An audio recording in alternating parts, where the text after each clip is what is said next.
Drunken Peasants Podcast. I gotta get a witness. No! Say, man, you got a joint? No, not on me, man. I don't have facts to back this up. It'd be a lot cooler if you did. That's true. Sometimes I cry. Oh! Lick my butthole, he laughed. From the strangest corners of the internet, here to bring you opinions of the world from an altered perspective. Here are your hosts, the Drunken Peasants. Hello, everybody. Welcome to Drunken Peasants Podcast, episode 997. Back again, 3 episodes away from episode 1000. So close. Yeah, Wow. it's unbelievably close.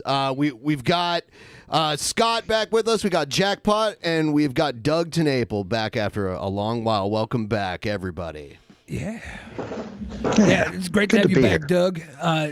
We got a lot to talk about tonight. This is going to be like a discussional type show. We got a lot of things. Doug, specifically, I want to talk to you about a few things. While we were going live, though, Scott brought up that he ate civet poo coffee. He didn't eat it. He drank it. Well, it's the same difference. It went in his mouth. Okay. He had a poo drinking grin in his picture, so I think he liked it. Yes.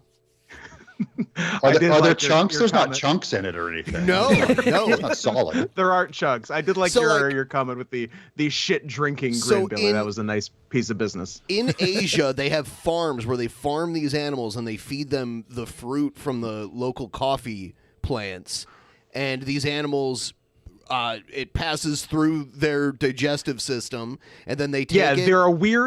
They're a weird little sort of cat creature. They're in the big cat umbrella. There's like all the cats that look like cats. You're like lions, tigers, domestic cats, etc. Then there's this weird other umbrella that covers like your hyenas, your binturongs / bear cats, and your civets, which is what these weird little Southeast Asian guys are. And they eat the coffee berry, but they can't digest the coffee. There's a little... That's supposed to be a civet right there. Yeah, then they wash it off, and then they roast it. They can't digest the bean. Yeah.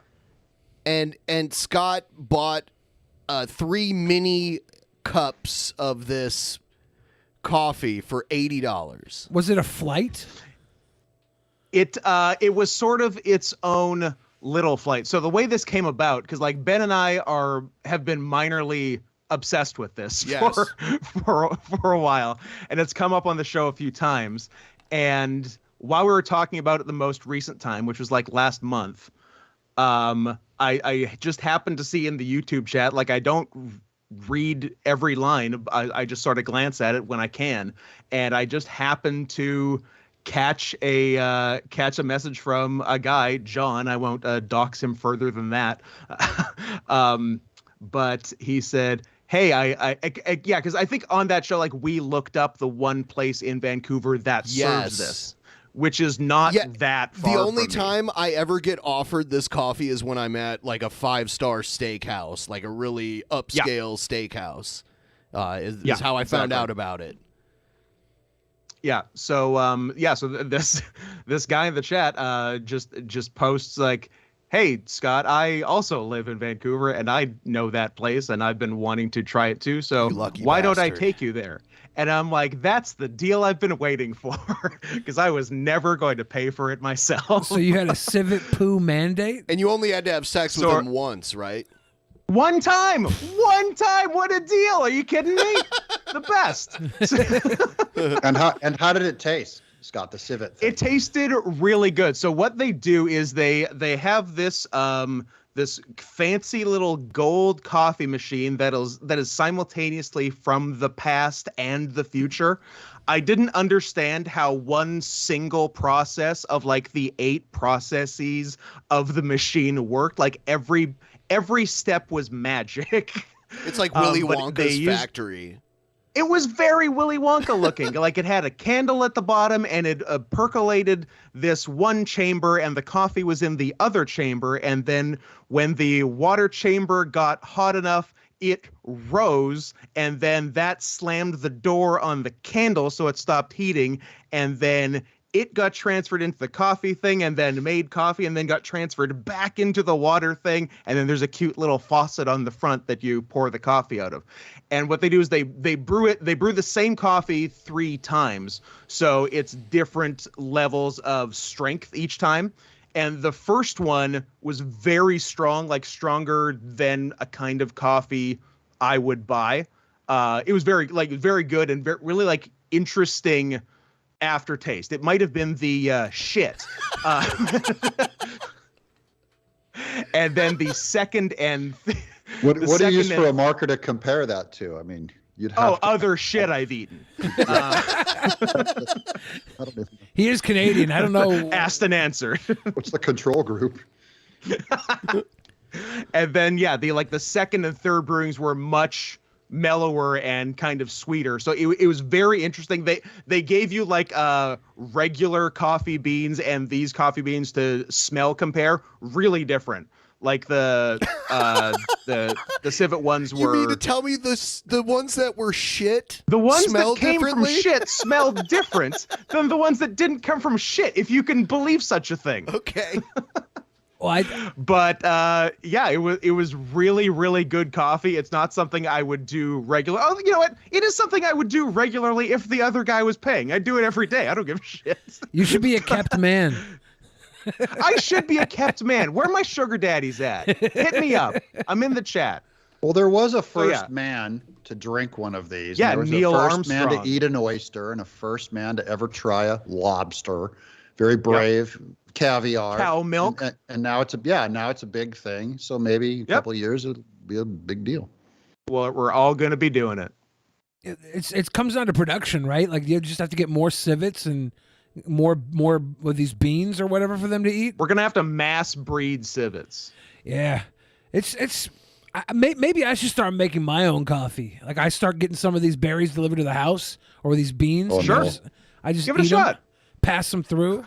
Have a percolator on hand.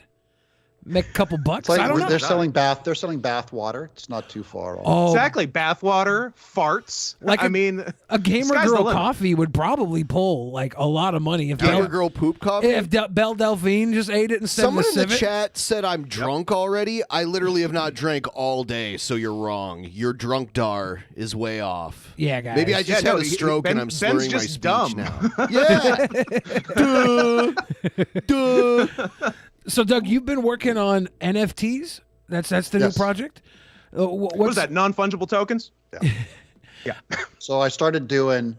This is just a new thing I tried last year, and I started doing non-fungible token. I started doing the art on OpenSea. I would just draw as fast as I could and put them up, and it took about 2 weeks before people found them. So it went from like making 0, and I'm going, this isn't going to work, to it being one of the most lucrative 3 months of my life. It just completely blew up late last year. That's fantastic. And you can go to Eternal Clay. That's KLAY Clay. Doug TenNaple's Eternal Clay on OpenSea, and check out my NFTs. Yeah, when it comes to NFTs, I feel like there's a lot of people that aren't really artists. They're more like businessmen, and they use it, and they make these big projects, and they hire these artists and give them so little. So when like an actual artist like yourself gets to really delve into the project and own that business, that's I love that. That I like. There's to hear a lot that. of shams and scams and that kind of. Yeah, a lot of it seems like a big pyramid scheme. A lot of it is that. Yeah, it really is. It's like legalized gambling. Yeah, a lot of it. Yeah. You have a huge fan base online from like all the work you've done. I like to say that I know Doug TenNaple from VeggieTales, but it's like Earthworm Jim is like nice. your big calling card, jam. and the fans have been behind you more recently online for all your projects when you put out the big books, the big packages. Everybody gets behind you. So having this NFT, I feel like it's perfect for you and the fan base you've cultivated. Doug also did Cat Scratch on Nickelodeon. Yeah, I saw you posted a picture on Twitter of you pitching to Nickelodeon a long time ago. Yeah, that was old. Yeah, we put up this. It was pictures of me putting up storyboards on a wall, and we would walk them through, an episode, and all the execs kind of sit there, and they either like it or they don't, and then usually if they like it, they're calling you right away to do a deal because they don't want to let it go. And then if they wait about a week or so to get back to you, then they didn't like it. No matter what they say, they go, we really like this. We really want to rework it. We want to work with you. We want to develop it. Usually it means it's not going to work. If they all my stuff has always been panicked into purchase that worked. So many people compare NFTs to like Pogs or Beanie Babies. And like they kind of forget that there was like Pokemon and all these other things that lasted through time. Like not everything is just this big boost that drops. And you see like YouTube, you see all these other Facebook, all these companies adapting the NFTs early on. McDonald's is putting out NFTs, and I don't.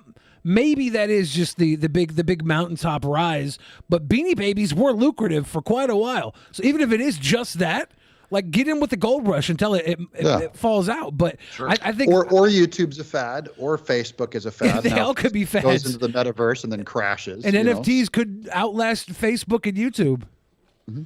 They could. Well, the function of what they do is so useful that I don't know if the speculative market of buying and trading them, and trying to make money on them will be there. But NFTs will be here forever as far as digitizing content and contracts and registering them on the blockchain. That will be here forever, and that will only expand. Definitely. I think people can try to compare them to Pogs and Beanie Babies, but like you look at sneakers, the collectability of sneakers. Sneakers they're huge.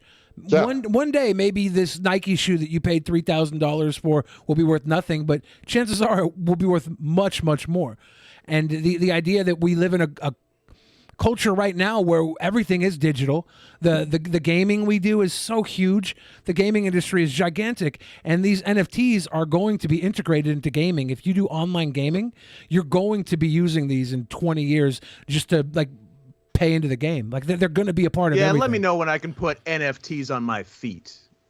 Then we'll talk. I got an NFT that I'd put on my chest. There it is. That's a good looking. Oh, yeah. Hell that's yeah. a good looking token right there. That was designed by Billy, by the way. We had our little run here, a little t-shirt run. We gotta get a new shirt in for next month. Yeah, this is oh shit, I forgot. Here, I'll show it on the screen just for a second here. This is this month's shirt. Everyone that signs up. That's our buddy Trumpster Bob right there. He's a happy man. Yeah. Everyone that signs up on Patreon, $50 or above, anytime during this month, we'll be shipping that to you next month. Well, nice. That's is someone performing some sort of challenge on that shirt? Yeah. Yes. He's representing his beehole challenge. Trump. I'm trying not to cuss because Doug's on. And, thank you. You're allowed. Come on. You guys. It never stopped you guys before. I know, right? Yeah. I know, right? What are we doing? But I also appreciate the effort. That was a good nod. There's Doug, and then I had a talk with my mom this weekend, and she's a big fan of Doug, and she said I was being like terribly over the top recently, like with my commentary. I was saying some really gross stuff. Yeah. She called me out on that. Oh, yeah? So like it's a double header right now. I'm like, Doug's here. What a good reason for me to try and be family friendly. I do have a foul mouth, but I don't like doing it on the air. How's that? I don't like publicly. In fact, public cussing bothers me much more than private cussing. Just kind of the degradation of culture is. Yeah, I can see that. I always enjoyed being crass, but I think I did it. I overindulged. I do that a lot. I overindulge on just about everything. No, you're not an overindulged guy. What are you talking about? I'm telling you, Scott, you're the picture of moderation. I'm like that Ruffles commercial where they say you can't just eat one. Then I got an empty bag over my head. And in Pringles, once you pop, you can't stop. They try and say that with every snack, and it's true for me. I can't stop. Well, and do you guys notice, though, with the acceleration of crassness in culture, like before 10 years ago saying the F word was a big deal, and now it's just wall-to-wall F word, so it's not a big deal. Same with wall-to-wall, I don't know, nudity, the mass expansion of porn, and everyone now, the mass expansion of being rude and anger and hate takes and all that stuff. Is it less fun when everyone's doing it just all the dang time? I think there's like I almost feel like it's been scaled back. Like it used to be more. It has a little. Like Yeah. I know where you're coming from. Like it's more fun if it's a little more special. That's actually why I like that the R slur and the F slur have become more taboo. Because like less people are saying those, especially on air. So now I'm gonna blast both and see how that goes. It's so hard for me because when I think R slur and F slur, there's 2 F words and 2 R words that are inappropriate, right? And so when you say R slur, F slur, you have to stop and think which one applies to the conversation. And there's a lot of more overlap than there. one R slur and F slur, not swear words, but slurs. What am I missing? Well, I mean, say them all and let's talk about them. Okay, so you're gonna get a channel strike. Yeah. There's definitely like they're trigger words, right? Like I guess maybe they're not exactly slurs, but they trigger people, and I like to use them. But I do find myself every day. I find myself using them too much. Like I shouldn't have to. I should be able to be eloquent in my day to day without saying the R slur or the F slur or the R word or the F word. Which I guess like, are they still useful if they're no longer offensive? Because I'm not offended by any of these words. It wasn't badass 20 years ago. So now everyone using them, kind of going, well, now these people think they're being badass, and really, it's gay. The big thing I've seen lately that ruins cuss words for me is like nobody that uses them is really offended by them anymore. But the other side now is getting over offended, and they're like militarizing your use of these words. Like you can't say that. That hurts my feelings, and then they come out to hurt you in response, and you're like, whoa! I was just. But they words. can't because you're a straight white male, so it's awesome. It used to be sticks and stones will break my bones, and names will never hurt me, and now they're like, you can't use those words. Only I names will will hurt me. beat you with a stick. I will beat you with a stick if you use that word. It's literally turned that way. It's a power play, and it was a power play even then, because if I'm part of a culture, right, if I'm part of a church and I can say don't use the F word and then you use it, what you're doing is you're bucking my power system. You're saying I do not acknowledge your power system. That's where one form of offense comes from. It's not just the word. So today, if there's all these politically correct words you can't use, I don't believe those people are even offended by some of those words. I can see it with the N word that is deeply offensive, because that really is just the N word. And you'll have to specify. Oh, come on! You're trying to get me to say it. Somewhere between nagger and nugget. Let's try, Scott. If you use a word, and then I think where the left is really coming from on all the political correct speech is that they're upset that you're not acknowledging them and respecting their power structure. Because I don't think anyone's offended by almost anything we hear or see today. Doug, I think that's a big part of it. Do you remember the Riddler's real name? I don't. That's a good one. I don't Edward remember. Nigma. Edward. Oh, there you go. So his Enigma. Yeah, so his initial E is Enigma. It's a play on an enigma, a mystery. That's close. That's probably close enough for an algorithm to pick it up and put someone. Enigma, is that like black gamers? I don't think so. I have this problem where I pronounce Edward a lot, and it sounds like I'm saying N-word, so it's like it doubles down. I'm like Edward Nigma, and they're like, "What did you say?" Say it really fast. I can't. I will. You guys know how I like to have discussion, and I don't like to hurt people. I feel bad for these people, even if they're only getting hurt to try and have a position of power over me. In my heart of hearts, I don't believe these people have any power over me, so I try and be kind and not use their trigger words. Because you know you're better than them. Is that what you're saying? 100%, yes. I know I'm better than these people. Plus, I'm not aware of a people who are called the Nigmas.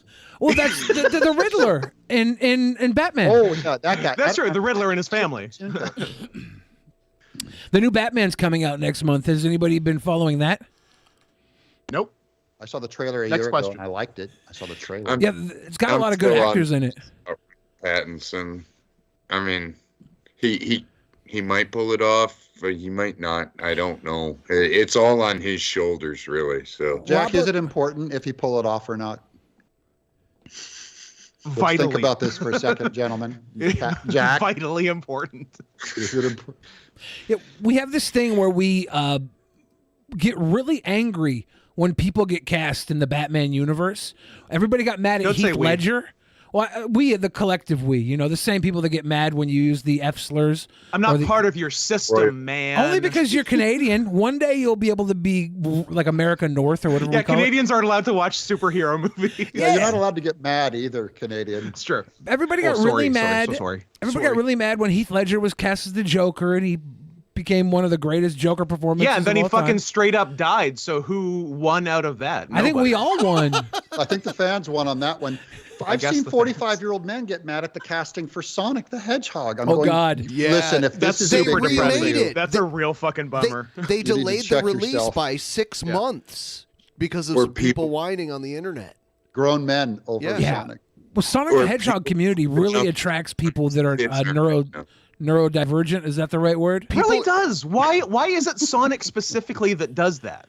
I don't know. It's crazy. I think it's weird. I think it's a mixture between like fursona and e-culture. Because if you type your name and then the hedgehog at the end of it, there's going to be fan art of that character. There is a Sonic OC of your name online right now. Yeah, it's crazy. Like almost every name someone has drawn, like Billy the Hedgehog or Ben the Hedgehog, or like I think it was like even more interesting names like Ishmael, Lakeith the Hedgehog. Rudiger. They had a Lakeith the Hedgehog. Sonichu. And Sonic was always a terrible character. I'm going to go out on a limb here. This is going way out there. Oh, Sonic shots fired. Is bland, blank slate. He never had like a compass or a need or a want or something he really strove for. He was just a blue animal that went really fast. He wanted rings. Yeah, rings. But he does go fast. Gotta go fast. That's not a character, okay? Going fast is not a character. Even the Flash, they had to give him a backstory and bad guys and a drama and all this stuff, and they did not put any of that in Sonic ever. He was always a bowl of oatmeal. And to see all these people arguing over the trailer, it just made me laugh. Maybe it was, it's like you're getting mad over Polly Pocket's casting or something. Ooh, I can't wait for Polly Pocket. I think Scarlett Johansson's going to do a good job. I immediately thought of who would play Polly Pocket. You said Scarlett Johansson. That bothers me. It should be a pocket-sized human being. No, it should be an Australian because they're marsupials and they all have pockets. All Australians are mutants. Kidman? That is true. Yeah, Nicole Kidman. Yeah, she's got a pocket. A pocketless culture would not. She's got a pocket. A pocketless culture should not play Polly Pocket. Yeah. True. Yeah, we can't appropriate that, project that into those marsupials, those mutant, those island inbred. Not a lot of people know that Australian humans have pouches. Yeah, they do. Yeah, that's probably news to some people. Father carries the kid in his tummy. It's weird. They're nocturnal, all of them. They can fly from trees, and there's these little wings that come out into their arms. And they can kick the shit out of you. Yeah, they're mean, man. They will. You get them backed up, and they will come unglued on you. Isn't it weird? Australians are like known for being tough, and then Canadians are known for being doughy and kind. And then you look at the trucker strike. The Australians are all rolling over on all the vax stuff, and then the Canadians are all like, "Hey." Our entire country is on fire right now. It's awesome. I thought the government was like seizing the bank accounts of the truckers. Yeah, that's what they're saying. There was talk. Yeah. It's weird to me because we're about to open up everything here in Seattle. March 1st, we're having no masks, I think, anymore inside restaurants. No masks. So like no more vaccine proof. And we're usually pretty tight on that stuff. We've always. I mean, Washington's one of the tighter states. Actually, sure. we're the last one in the on the West Coast to end it. Really? It's already been ended in California and Oregon. Then what the heck is Canada doing, Scott? I don't know. We have vaccine passports until June 30th, and then we'll reassess. What they did was So they not even to say tattooed the that's gonna be done vaccine then. passport as a barcode on his arm. Yeah, you got a barcode on your forearm, so you just Mark yeah, the beast. it's easy. Mark Yeah. the beast. The new Holocaust is going to have QR codes. That's messed up. I, for one, welcome our new AI overlords. The metaverse is just the new camps. This is Well, and stop. what a flex in Canada with Trudeau, where if they can shut down your bank and they can take all GoFundMe, we'll just take all the money and give it to the charities they prefer, and Yep. they can take your kids away, they can kick them out of school, they can remove your business license. They're now punishing. They're saying if they found trucks that were like moving products, say for Walmart, they could go and seize Walmart funds. Like it was a huge government overreach in the private sector. And all the Canadians are waking up going, hey, I thought we were the good guys. Now they're going, holy cow, this is like a totalitarian state. This is the most. When they're Go ahead. screwing over Walmart, it's hard not to be on their side. Are you trying to convince me otherwise? Yeah, I mean, I feel like common enemy. This is the most good guys Canadians have ever been. I'm a fascist, so I think this is fucking sweet. This is the best Canada has ever been. I thought Canada. Like, if you're gonna be a dumb baby, we're gonna just ruin your life. We're gonna take your kids. You can never work again. You go to the camps, whatever. I think it's awesome. We can finally get the railroads running on time. Exactly. Trains have never been more on time. I was under the idea that Canada had the history of being the good guys, but then recently they're digging up all these schools with children buried underneath them. Yeah. It happens. Grow up. I think that Canada has always been. Didn't you see Poltergeist? They removed the headstones. That's bad news. The documentary. The Army of the Dead marching south from beyond the Great Wall. I was like, Canada has free healthcare. It's awesome up there. But now they're finding little Indian burial grounds, and they're just shutting down. That was from before they had free health. The ice road truckers are, I don't know, blocking off the ice roads. It's all confusing to me. For somebody who doesn't read the news, as Doug said, we're big fans of the movie Poltergeist. So we're really going hard on the Indian burial grounds. Remember Maximum Overdrive? Yep. This would be a perfect time for a Maximum Overdrive remake. Yeah, let's see how many Stephen King stories we can get going right now. Energy haunted houses. You don't even have to build animatronics. It's just all natural. There we go. Kevin Smith was doing a series of Canadian horror films, right? Yeah, really, really bad ones. Yeah, he should jump on this and do like the trucker burial ground connection. Just push it all out. I would love a Yoga Hosers too. I tried to watch. I'm a big Kevin Smith fan. Like since I was a young kid, I grew up on that. I tried to watch Yoga Hosers for his first two films. Sure. I've actually been to the Secret Stash in Red Bank. See, I would love to go there. I love it, but Yoga Hosers, I couldn't get past 15 minutes of it, and I can sit through crap. I felt really bad. Like a tough watch. You sit through some real crap. I started watching the Jay and Silent Bob reboot, and I'm like, oh my god, this is more crap. But then I cried a little bit at the end. Billy's one of those you reasons. cried a little bit at the end of the Jay and Silent Bob reboot. A little bit at the end with when Ben Affleck came out. I don't know. Ben Affleck gets me. Billy's one of those reasons why the Movie Pass thing went out of business.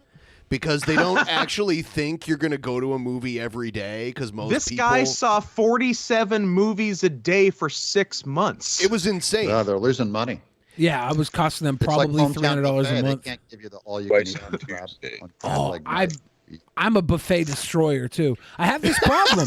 if somebody tells me there's no limit, I'll be like, I will take you to that limit. I'm a no limit soldier. Nah. It's true.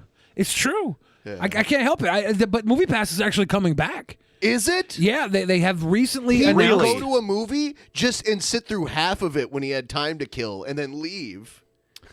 Why not? They've recently. People don't even go to movies. He saw Blockers, the movie Blockers, twice. 4 times. Four times. And it was great. But no, it's not. 2 of those times, I went to the movie theater where I could sit down and eat, and I had chicken wings. 2 of those times. Very nice. I just wanted. Is that the movie they tried? Is that the movie they wanted to call Cock Blockers but couldn't? Yeah, with John Cena. Yeah, boo, with John China. Yeah, it was 2021 Coward of the Year, John Cena. Whoa. Yeah, because he sold out to China. He was doing the China Yes, apology. exactly. John China. He spent a good chunk of his career learning perfect Mandarin. He's gonna use it. Yeah, to cater to China. He knew what he was doing. Yeah, it worked out great. He wrestling is 0% more popular in China now than it was 6 years ago, but at least he apologized for calling Taiwan a country by accident. Great job. John Cena. You don't always tear walls down from the outside, okay? Yeah, Chris Jericho tears walls down. John Cena's on a long path to peace, okay? I got just culturally though, he ended up training us all on how to do it when China comes for all of us. We will all eventually have to do it, so that is important. They gave you the script. Yeah. Yeah, we're gonna thank John Cena in 20 years. He's gonna hold our hands and walk us through the pyres of. I don't want to say anything. There's nothing I could say right now that I'm educated enough on not to sound racist. Well, but wrestlers, we do know they are fake heroes. This is not a real hero. So look, he doesn't have to actually do anything heroic. It's all fake. Wrestling's fake. Well, but so maybe he was just playing a sellout. You know, Doug, before you go further down this hole, I should mention I am a pro wrestler. Oh, I'm so sorry, Scott. Well, for your audience, I'm really rooting for you. I hope you win the next match. I'm sure it will be fair. You play fair. Very fair. And totally beat that not guy with a chair. fake.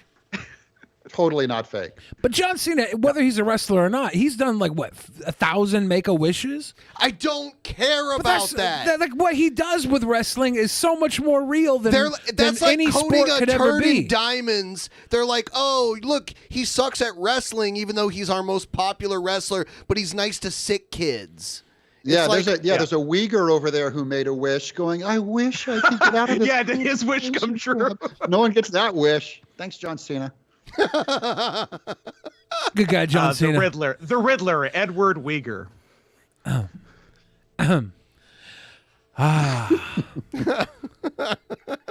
yeah, MoviePass is coming back, and it's got a whole different setup now.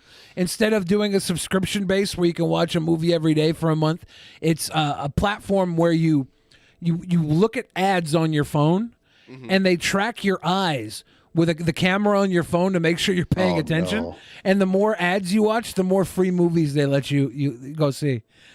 I fucking hate that. That's where we're headed right now. Yeah. I hate that so much. They're really just mapping your retina, Scott. You know they're just mapping your retina. I know. Yeah. It's going to get weird. People are going to and real brave on the movie thing now that no one would step into a theater. You know, we're all out of culture of going to theaters. We're like, hey, we'll give it away. We're doing a subscription. We swear. I've been to the theater like 4 times in the last week. I don't care. I walk right in the last week. There are not 4 worthwhile movies playing right now. What did you see? I know that's the I issue. saw Death on the Nile. I saw Jackass Forever.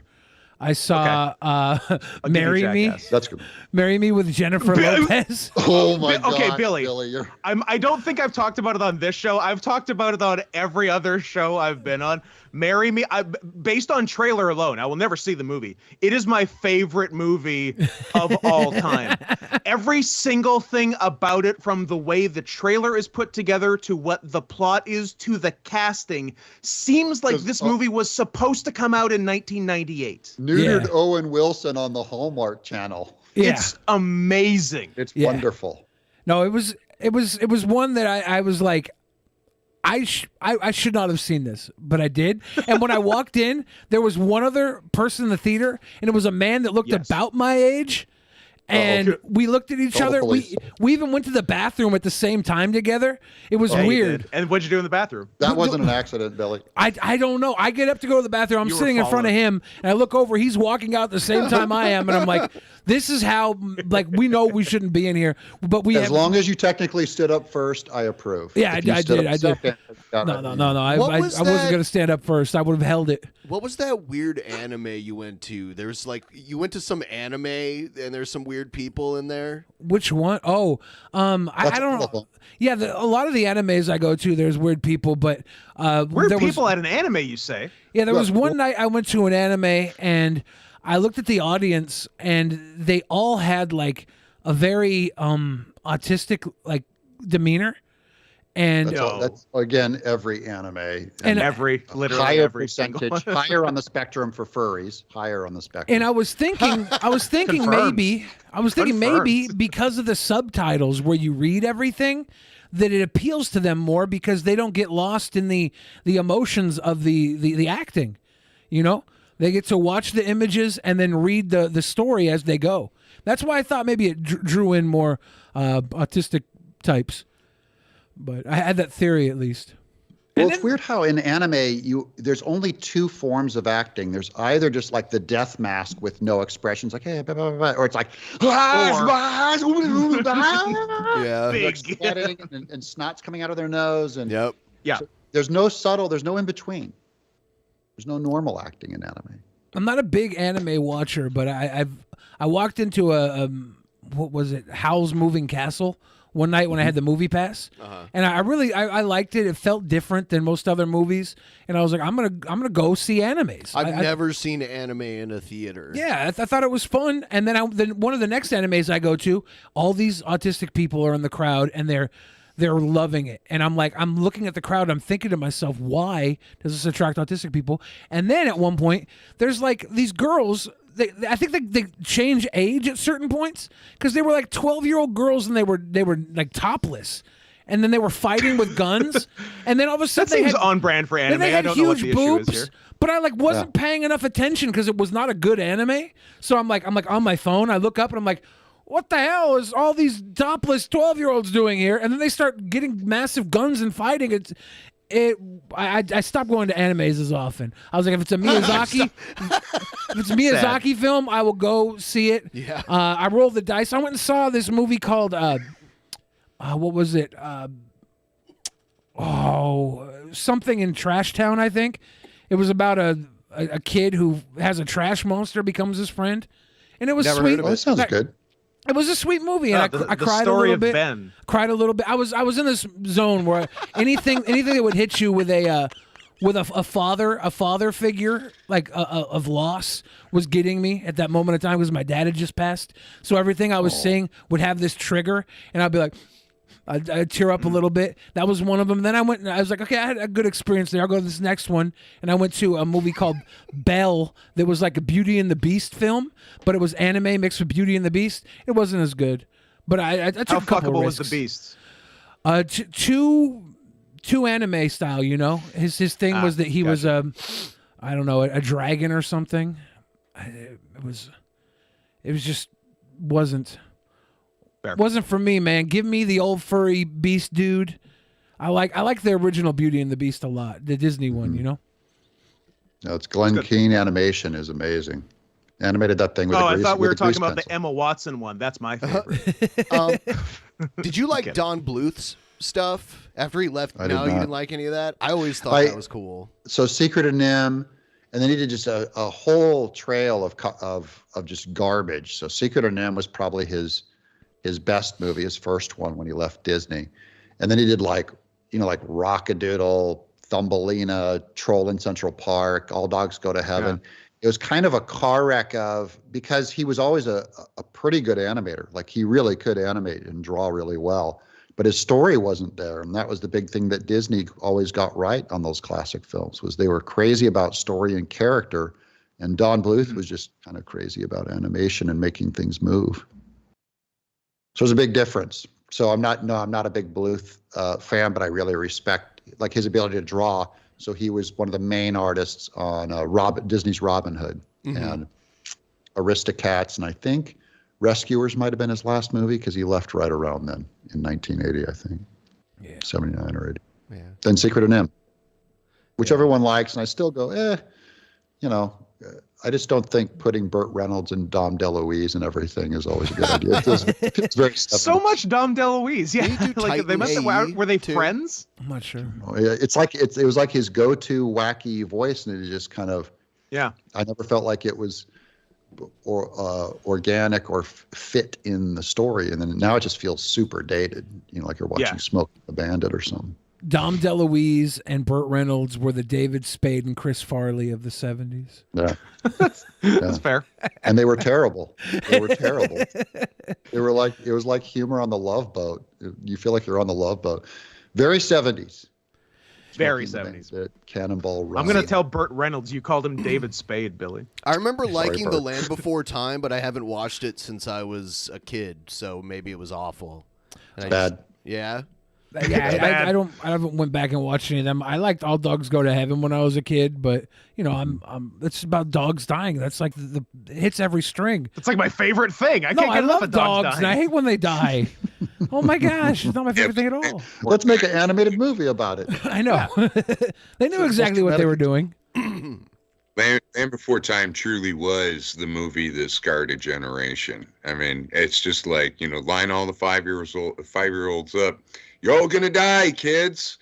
Now get to stepping. Yeah, like I watched it when I was 4 or 5, and I do remember it like wrecking me. Yep. I like the design of Littlefoot, the little brontosaurus. Yeah. I thought was pretty cool. And Terry or Petrie or whatever, the little bird, the pterodactyl. I thought it was Terry. Right. Terry. He was cool. They were cool designs. And the big giant shark tooth, the big T-Rex, I thought was scary. It's just the story. It's like Disney is so tight with plot. And it's kind of my beef with Miyazaki. I like Miyazaki obviously better than Bluth, but I just think I wish Miyazaki had a little more Western storytelling in his structure. So there's a little more beginning, middle, end, a little clear. His stuff is more like a dream state, I always feel like. And I'm going to get flack from all the anime fans. I know Miyazaki can do no wrong. I like Spirited Away. A lot is, and I agree, but I kind of like it. It's just a different style that I enjoy. Yeah. And my favorite all time is Akira, one of the greatest movies ever made. Akira rocks. Akira is I like saw one that of in the theater. only non-Miyazaki animes I've ever seen, and it's pretty great. Ninja Scroll is another top-notch one. Pretty dang good, yeah. Now we were talking about Dom DeLuise and Burt Reynolds and how they were in such bad movies. Have you seen The End? Yes. The End That's is the one good. where he's going to die. Yeah. Yeah, I like The End. I think they had that was one of the earlier that they were both in, I think. And that probably is what started off the run. It's good, but not that good because it's Burt Reynolds and Dom DeLuise. I just got that has a ceiling. Well, that's why. Well, Burt Reynolds was in Boogie Nights, and everyone's flipping out because he finally got to act. It's like, yeah, he's like, oh, check this out. He started. It's only been 40 years, and he got to act, and he was great. And then he did all these stupid ham movies where he's not really acting, and then he's Boogie just Nights, fucking around. Like, holy cow, the guy's awesome. Then he died. Yeah, and then he died. Yeah, we watched The Producers. That's a classic too. I got my son to sit through the whole thing. I was actually kind of proud, but yeah, the original producers. Was that Gene Wilder? I know that was a Gene Wilder Mel and Brooks. Zero Mostel. Okay, yeah, that's the guy's name I can never remember. Well, it's a weird ass name, so I don't blame you. And who can forget that classic Springtime for Hitler? Not me. Wait, it was a smash hit, surprisingly. It was huge. I went back to look at the movies I watched this week because I had said I had gone to the movies 4 times, and it was actually 5. Oh my god! It was actually 5. What are you doing? I saw Sing 2. I saw Sing 2. Oh my fucking god! And I haven't seen cute. Sing now 1 you want either. to talk about dog shit character design? Let's talk about the Sing movies. Yeah. I never saw I did Sing like 1. Sing 1. I thought it was cute, but yeah, I hear you on some of the bad character design. Horrible. Yeah, and it's formulaic, but it was Just cute. I like tuned in. Asterios looks extra handsome today with a beard. Doesn't he? Oh yeah. Asterios was supposed to be here, but he canceled last minute. He says he's feeling sick. Yeah, hopefully he gets better quick. And by the way, if you have coward, if you have any questions for Doug or anyone on the panel, you can send them in through a Streamlabs, and we'll respond to it. So feel free to send in any questions or anything you might have. Freedom isn't free, guys. It's a $1.05. $1.05. The 5th movie Let's I more than watched. $1.05. Don't be cheap. The 5th movie I watched was Dog, and it was about a bounty hunter. It was a pre-release. The biopic of the bounty hunter. It's a Channing Tatum. Oh and, yeah, I saw and the a dog. commercial for that on Twitter. And guess who was in it? Guess who was in it? Magic Mike 4. Channing Tatum and a dog. Kevin Nash. Kevin Nash had a surprise appearance. K Nash. Yeah, I was pretty Hell yeah. excited when I heard his voice. I was like, That's Kevin Nash. That's my man. We got right Kevin there. Nash. We got big time Kevin Nash. It was a good enough movie. I wasn't expecting too much, but I think out of all the 5 movies I watched, like Marry Me was maybe the worst. But Maybe? also Okay. it was fine. I shouldn't have been there. I shouldn't have watched it. You have no fucking standards. No, my standards are like He has no shame. I've seen movies that are Yes, butchered. but that's not as applicable. I've seen movies that are butchered, and that's where I feel like a movie needs to be critiqued is when it's butchered. If this movie obviously wasn't made for me, it was made for I don't know, lonely women, sad women, or clearly, that's if why you're he gonna watches it. sad Marry Me, women. don't wait for it to come on Netflix. You really need to get that big screen experience. You need the theater experience for Marry Me. Well, Have sound. I got this. Owen Wilson. Owen Wilson. Run, don't walk. I got this Regal Unlimited thing, so I can see as many movies as I want in a month for $20 a month. Like I'm just pushing myself to go out and watch. If I have the little pocket of time, I'm gonna go out and I'm gonna watch Marry Me with Jennifer Lopez. And I'm gonna try and rationalize why the movie was made. That's my goal with every film. Why was this made? Hey, Billy, you remember way back in the before times when MoviePass was called the Dollar Show? Yeah. We used to have a $2 theater. Yeah. Everything was like 2 months out. It was great. You could usually go there with a girl and for $4 have a theater to yourself because nobody wants to watch Big Mama's House 3 months after it came out. And she doesn't want to watch it either. So she gets bored and there's nothing to do but make out. Mm-hmm. We had dollar theater, and we had Tuesday night was $2 night, and it was I saw Misery. This is back in the late '80s, Yeah. but we would go to that all the time in college. It was great. I loved it. I like the movie going experience, even if it is ridiculous how much everything costs. Like I don't do popcorn. If I did, I think that I wouldn't go to the movies so often. Yeah. You don't do popcorn because you have a brain. Paying $9 for that bucket. You're going, look, I might eat a hot dog. There's some kind of a solid, hot dog. Yeah, I might eat solid food If you need something. But the one thing about my house has like full menu with like full bar, and they bring it to your table. You get wings and stuff for like $10. Yeah. It's not bad. We do the dinner theater at our house. When we saw Spider-Man, the whole family went out, and we all got a little something to eat. How'd you like the Spider-Man? Was it adequate? I liked it, and I thought, what kind of political correct garbage are they going to jam down my throat? And I go, holy cow, this is kind of good. And it wasn't bad for that kind of stuff. Yeah, I think Disney has the political stuff they push in, but they're also a worldwide property, right? Like they're trying to have these movies do well in China, and they can't really have the same machine that we put in our other movies. That they have to appeal to like every culture, So their stories they tell, they have to be very neutral in a lot of areas. You can't have gay people and you can't have ghosts, or else China ain't gonna air it. Well, you gays, can no do ghosts. a wink Rules on the gay people. They do that. You a can lot. wink. That is all. Children's You can wink because they can edit out that 30 seconds of the movie. But black people are right out for China. So they're just flat out. They'll do Hispanics. They'll do all this Asian stuff. But China ain't going to do, they'll do the what they did to Last Jedi, where they give Finn so little to do. Because they knew that China was going to hate it.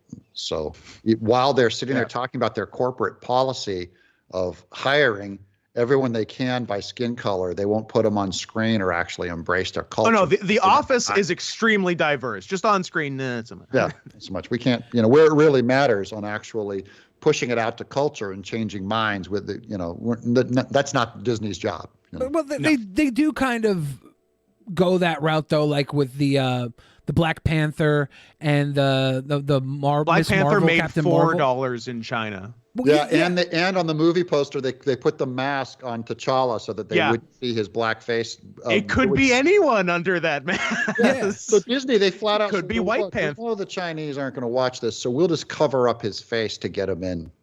Bo of the Fifth Column just did a video about Fight Club recently got released in China, and they changed the ending. They changed the ending. That's insane. So they didn't blow up the credit card company? No. China's like, holy cow, that's our whole government. Right before it happens. The best part about it, the best part about it is they didn't even refilm anything. They just put a screen up with the writing that says "happily ever after," basically. Yeah, it was like the he 90s tried to video blow game stuff where a up big and they wall of stopped him. text The comes end. up. Like, yeah, they did the wall of text literally. I would have respected it more if they faded out and then John Cena came on screen and read apologized. It. Like, no, he just read what had happened according to their rules. That would have been sweet. Yeah, I like that. We got to get a John Cena cut for China. Yeah, but that was crazy when I heard about that. Not surprising, but crazy. Hey, with Ben being gone, Scott, you are so similar to the best man at me and Julie's wedding. It's ridiculous. Jack, I was the best man at you and Julie's wedding. You just have a terrible memory. You live in Vancouver. He's an amateur blacksmith in Virginia, opposite sides of the continent. Same difference. I'm sure. Can we roll that back a little bit? Yeah, hold on. Wait, what? Amateur blacksmith? Amateur blacksmith. Yeah. Sorry, what year is he from? He's from all of them. He's a member of the SCA. So, yeah, he's huge into Renaissance Festival. Best driver I've ever had. He was stolen from me by my platoon sergeant, like within 3 days while we were over in Iraq. But he and I, we developed a really good friendship, kept it throughout the years. He is like one of the most funny, sarcastic gingers I've ever seen. Every time Scott's on, I'm like, yep, he's acting exactly like Xinjiang would, saying stuff exactly like Xinjiang Except would. I'm a beautiful blonde boy, not a ginger. So let's be very clear about that. True. I have to fudge some lines for my fantasy, right? It's hard to tell. For my I thought fanfic. there might be some red going in there. I couldn't tell exactly. I'm sorry, Scott. So Scott's anyway, a strawberry blonde. I didn't mean to associate you with those, with the demon people and the dwarves, and redheads. Yes. The cursed blonde. The cursed folk. Yeah, so he rickrolled the entire reception at my wedding. Nice. It was awesome. So how long? When did you get married, Jack? How long ago? 1973. We're coming up on 5 years, me and Julie. So, yeah, 5 years on May 17th. And what was your MOS? What'd you do there? I was 19 Delta for the first 17 years, and then I finished up the last 3 as a 51 Charlie, which is a contracting non-commissioned officer. Although you often fill the contracting officer role at E7 and above. Mm-hmm. So, thank you for your service. I wouldn't have made a career out of it if I didn't love it. So, I was just 5 years on May 13th, you guys. Oh yeah, May 17th. Oh, close there, Jack.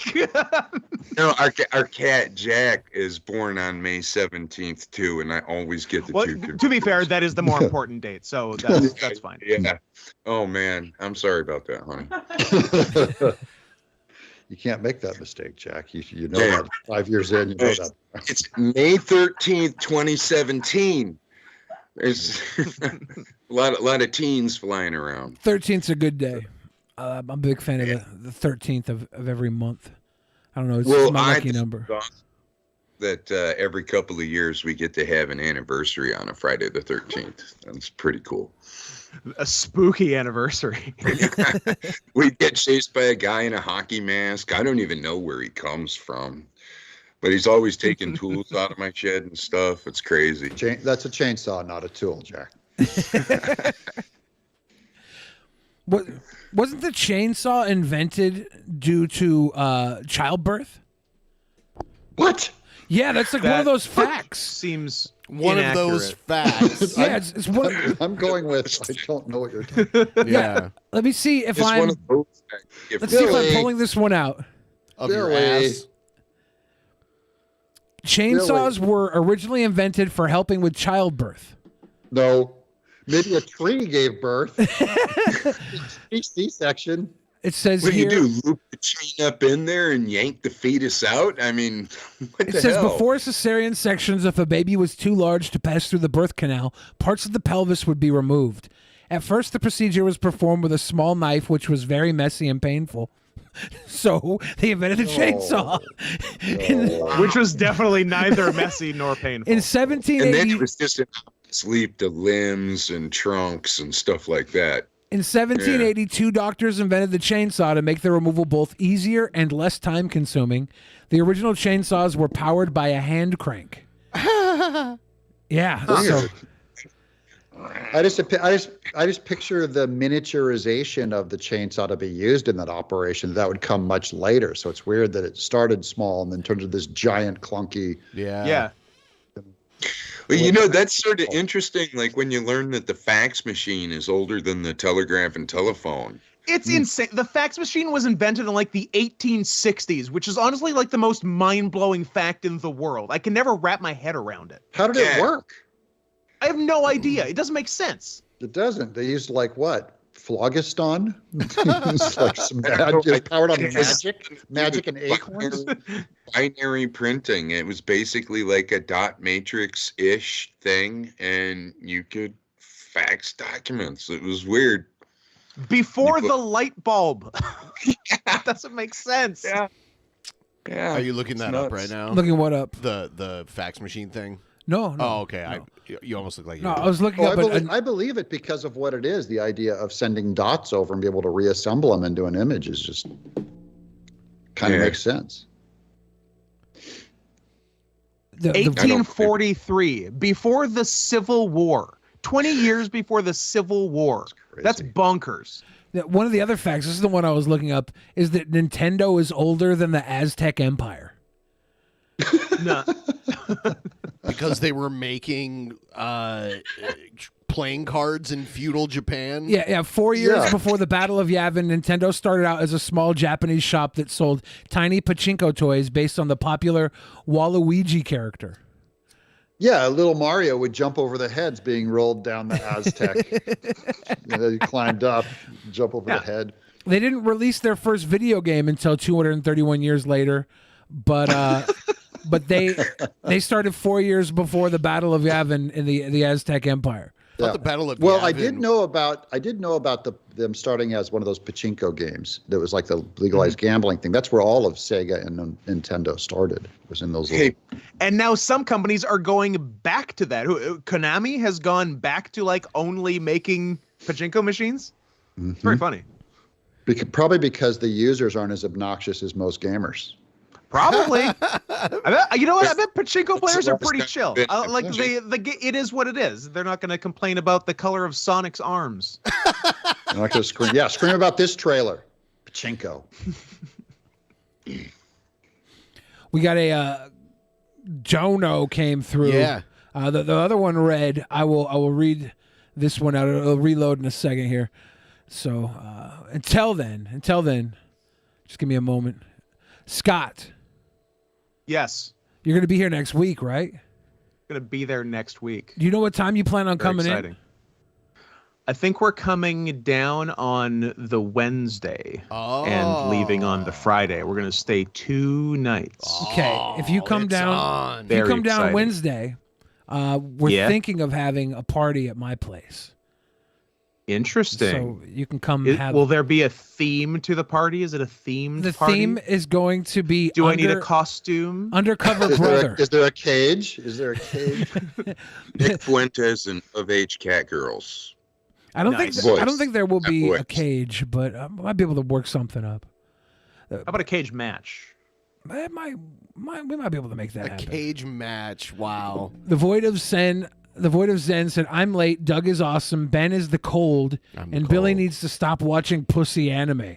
But to be honest, there's a whole bunch of weird, stupid, creepy shit out there. But if you actually look for good stuff, it's there.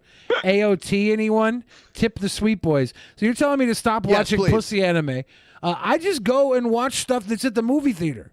Like when I have time and there's something available that I'm not familiar with, I walk into the theater and I watch it. He watches everything. Yeah. So when you're feeling brave, Google Yorotsuka Doji. Oh, Legend of the Overfiend. Yeah. That's some crazy. It's awful. Please don't do it. Save yourself. I do have a comment to that comment with that AOT, anyone. AOT is Attack on Titan. It is the only anime series I have ever watched, and I love it. It's awesome. It is nuts. If there's anything like Attack on Titan out there, please tell me in the chat because I refuse to do my own research. But Attack on Titan rocks. So the plot, no, only series I've ever seen. I only watched 1 or 2 episodes. I liked the scary giants and stuff. I thought it was really cool. When they started all jumping around and throwing the cables, leaping off the ceiling stuff, I kind of went, I'm not really into the soap opera part of it, but does the story hold up where you're sitting on the edge of your seat like Squid Game stuff? I love the story because it does what a lot of other kind of mysterious type shows do. I don't want to compare it to Lost or whatever, but in a way like it, because it sets up all these mysteries and stuff. Why is this happening? Why is this happening? And it actually answers everything. It's so satisfying. It's like it's the opposite of Lost that way. It's really great. That's worth committing to then and watching. Absolutely. And is it done? Did they finish it? The second part of the final season is airing now. So I think there's maybe like 8-10 more episodes and that's it. Cool. Yeah. Well, the other thing is like now it takes like a life commitment to watch this thing. If it's 9. This is why I'm not going to ever watch Game of Thrones. It's like, I get it. I like it, but I'm not going to spend 8 years of my life getting caught up. How do you I'm feel? 55 years old. I'm almost dead. How do you feel about the Lord of the Rings thing that's going to come out? It looks bad. Yeah.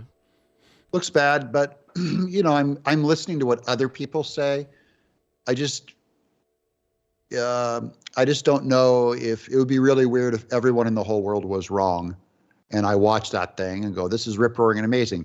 But at the same time, given everyone is so reactionary, it wouldn't surprise me if it was good. It just looks terrible. I don't need to see Black Orc, so I already get, where the gist is. And if they're just going to whitewash this thing into a giant, elitist PC version of Tolkien, it's like, I don't feel the big need to see that.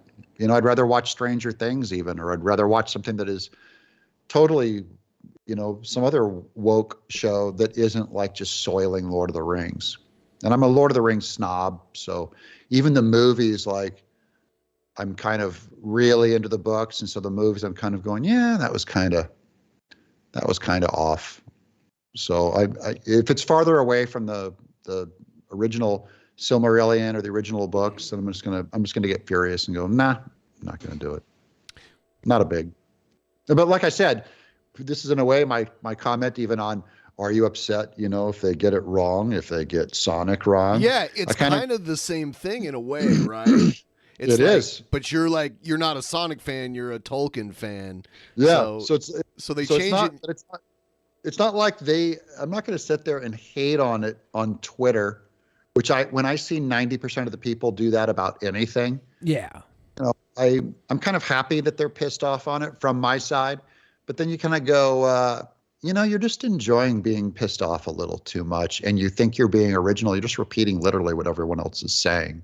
Oh, fine. Now I saw the new Pixar release of some girl doing this, some weird anime girl, and everyone was freaking out going, Pixar, why are you killing everything? And I'm going, oh, really? 45-year-old man, go outside and chop wood, get married and reproduce. Don't tell me I don't need to hear you weigh in on Pixar doing some anime girl face and your life is over. And so you're going to spend 8 hours on Twitter, virtue signaling to my side. And I'm supposed to jump in and jump on the insults too. We're all I just hate the programming. Where's the original people? Like, we're going to the movies every day and watching Marry Me. I think that's kind of punk rock and awesome. Stupid, but awesome. Yeah. The cool Marry thing Me about is subversive. The cool thing about Lord of the Rings is like you can always just go back and read the books. Like they can't take that from you. Whatever they do with it is not going to destroy the original content. With Sonic the Hedgehog, you go back and you play the fucking original video game. It kind of it's hard with the way you're adapted to the new. All games now are just attention grabbing, and to go back to something that was 8-bit from the 90s, you really got to be a connoisseur to sit in that. I actually have a theory on where all the Sonic porn comes from. I was having mic issues earlier. But anyway. Are those connected? Your old boys in the 90s, right? They would be playing their Sega Genesis, and then they would just chuck the controller to the side while it was on the pause music with Sonic sitting there and dun dun dun dun dun dun from Green Grasslands or whatever. And they rub one out with the Playboy, and then they hop right back onto Sonic, and then it just becomes meshed in their head.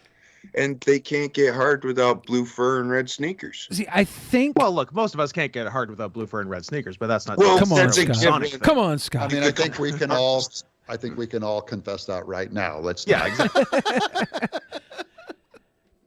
I think we're human beings. I think it comes down to the cartoon. Well, Doug doesn't like Sonic because he thinks Earthworm Jim should have been the Sega mascot. True. Original badass, had a personality, had an arc, had a vision, had a goal. Where's Sonic? Wait, tell me about that game. What was he? He's sitting there like, oh, my father, my father. His calculated existential angst as he's trying to consider his own way through the universe and just what it all means. There was no, he just went really fast. It was all game mechanics for Sonic that got him where he was going. You sit there, you power the guy up, he rolls, he runs into stuff. Processing. It was just game mechanics. That's all. When they got and it's a great gameplay wise, it's a great game. Yeah. And they showed off that overdrive processor of how fast it could do to load on the screens and go that fast. That was mind blowing to video game people that they could offload that stuff on a cartridge. They were just going like, holy cow, I don't know how they're doing this. And it really properly showed off the speed of the Genesis. But and just for the whole Sonic world, the game that I played more than almost any was Dr. Robotnik's Mean Bean Machine, which is kind of like Candy Crush for even older people. Dr. Mario, right? It was like a Tetris thing where these little bubbles would come down. They just slapped the Sonic license on it. But we would play that game at Shiny while we were making Earthworm Jim. We played that game round the clock against each other where you send the pile of beans over on the other guy. It's one of those battle Tetris things. Yeah, we were like a Dr. Mario type. Yeah, it was similar to Dr. Mario. Yeah, those were pills. But I think they had a problem with the pills in America, so they did little blobs on the bean machine. I never heard about America having a pill problem. Oh yeah, funny. Yeah. Yeah, what are you talking about? The pill problem in America really exposed later 90s. We'd already gotten Dr. Mario before then. So it snuck its way in. I was a Tetris household, so those type of games would always appeal to me. So they were great. Puzzle Fighter. Fighter, yeah, that was a fun one. Yeah. I played that later on in life. I like the whole Street Fighter thing, and everything that came with that. And Marvel vs. Capcom 2, that's one of my favorite games. Also, all the Capcom fighting games. I got one of those machines where you could, it comes with 600 games on it. Yeah. It's like a mini arcade thing. I got one of those down in my basement. Yeah. It has all those versions of Puzzle Fighter on it. We play that a lot. Yeah. They just released a new glimpse into the Street Fighter Magic the Gathering card crossover. So interesting. It's really good for people like me. I can never tell when you're joking. Good news for Billy. I'm serious. He plays Magic the Gathering. So I have a cabinet right here in my living room that has 20. Oh yeah, look at that. 50, I don't know, something games. You got a full stand-up one though. Yeah, Julie, I guess she got this out of a doctor's office that was going out of business. It's pretty nice. Give it to you for your anniversary on the 17th. Scott, don't do it. On the cat adoption day. You've got a friend now, Scott. I hear it. That's good. Yeah. So.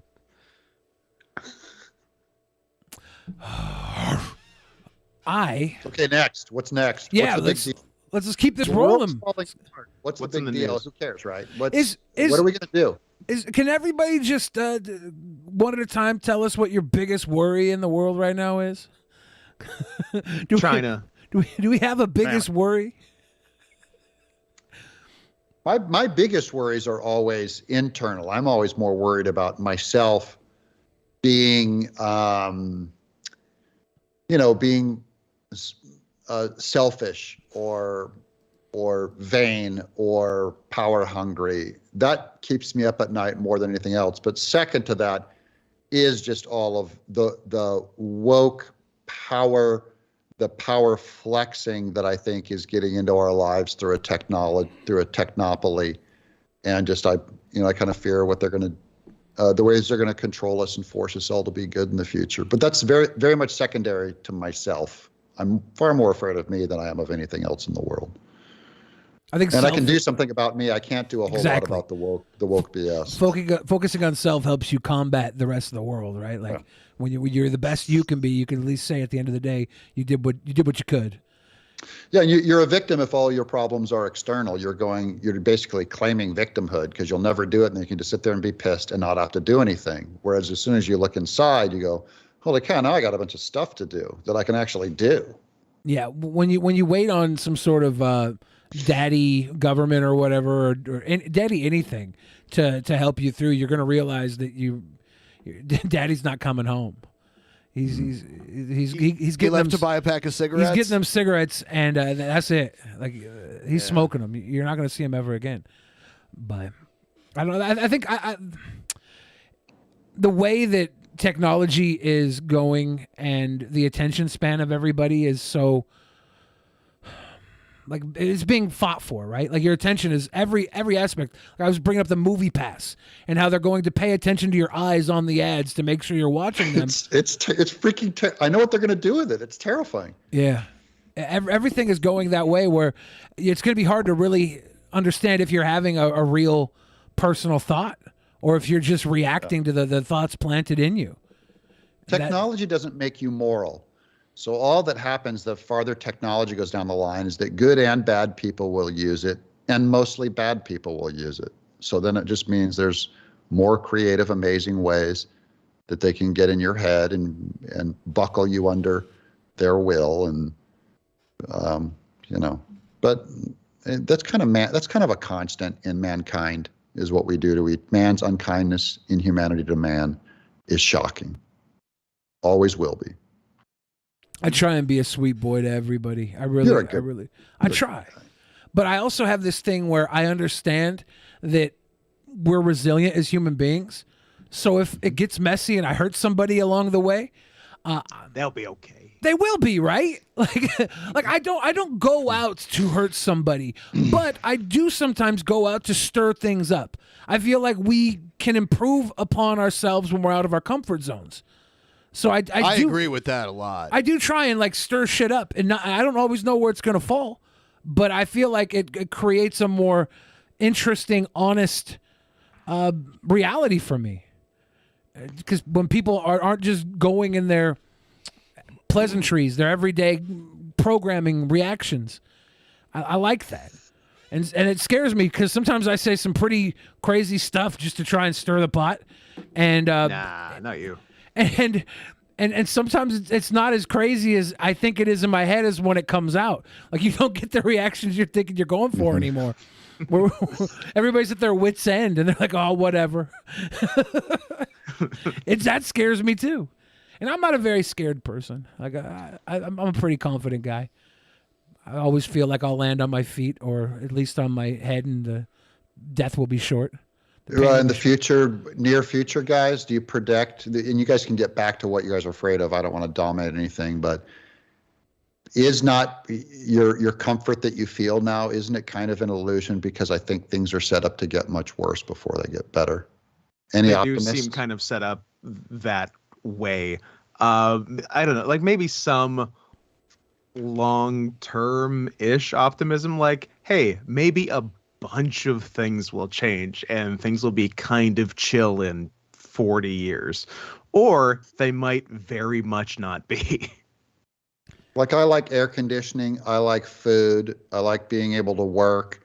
And I just see really big structural things going, like where we're living off of fumes of harder work from the past and manners from the past and kindness from the past. And what we're building into is we're really building a very different foundation. And I just think in the future, it may not be. If you got the work, let's say that workers just don't want to go to work anymore and we all have easy lives and no one wants to build a brick wall. Everyone wants to play video games, or I want to sell NFTs all day and do soft work. No one wants to do the hard work. Well, if everyone tunes out like that, no one wants to do hard work, and everyone wants to do these stuff, then at some point you're going, we're going to undermine like food processing and like how fuel gets pulled out, and innovation is going to get pulled out. And everyone's trying to rush, they're trying to push a metaverse on everyone to get your head in a computer. I'm going like, I hope the power grid holds at this point. Yeah. You should really read, wasn't it in Demon Haunted World where Carl Sagan was warning about going into a service-based economy and losing our manufacturing and innovation? Yeah, I mean... I'm not familiar with that, but that sounds pretty wise. It sounds pretty good. You put his Nostradamus cap on, because he was on point with that. It's hard. It's hard to find a good job though. Like this idea that you're gonna build walls. We still use prison labor at slave wages, right? I did build the wall. Oh no, a big thing of why I built a beautiful wall. He didn't build one though. He did not finish a wall. No. Finish should be a strong term for it. Not very much, like little segments of it. The actual physical work is dwindling. He finished it.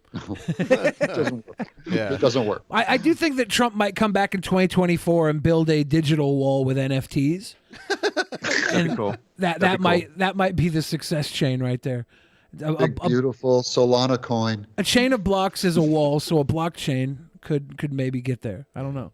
True. But it's harder to find actual work, and also to get the work bid at a price where people can afford to work, right? Like there's a certain breaking point where you can't even afford to go in and do gas and do everything it takes to have a car and pay to get to work. A lot of times the system is bleeding itself. And there's a lot of people who have it down to a science to know exactly how much they can afford to pay you or take the business elsewhere, like to a third world country, or inside the prison labor, or get immigrant labor under the table. Like it's not set up in the favor of the working man anymore.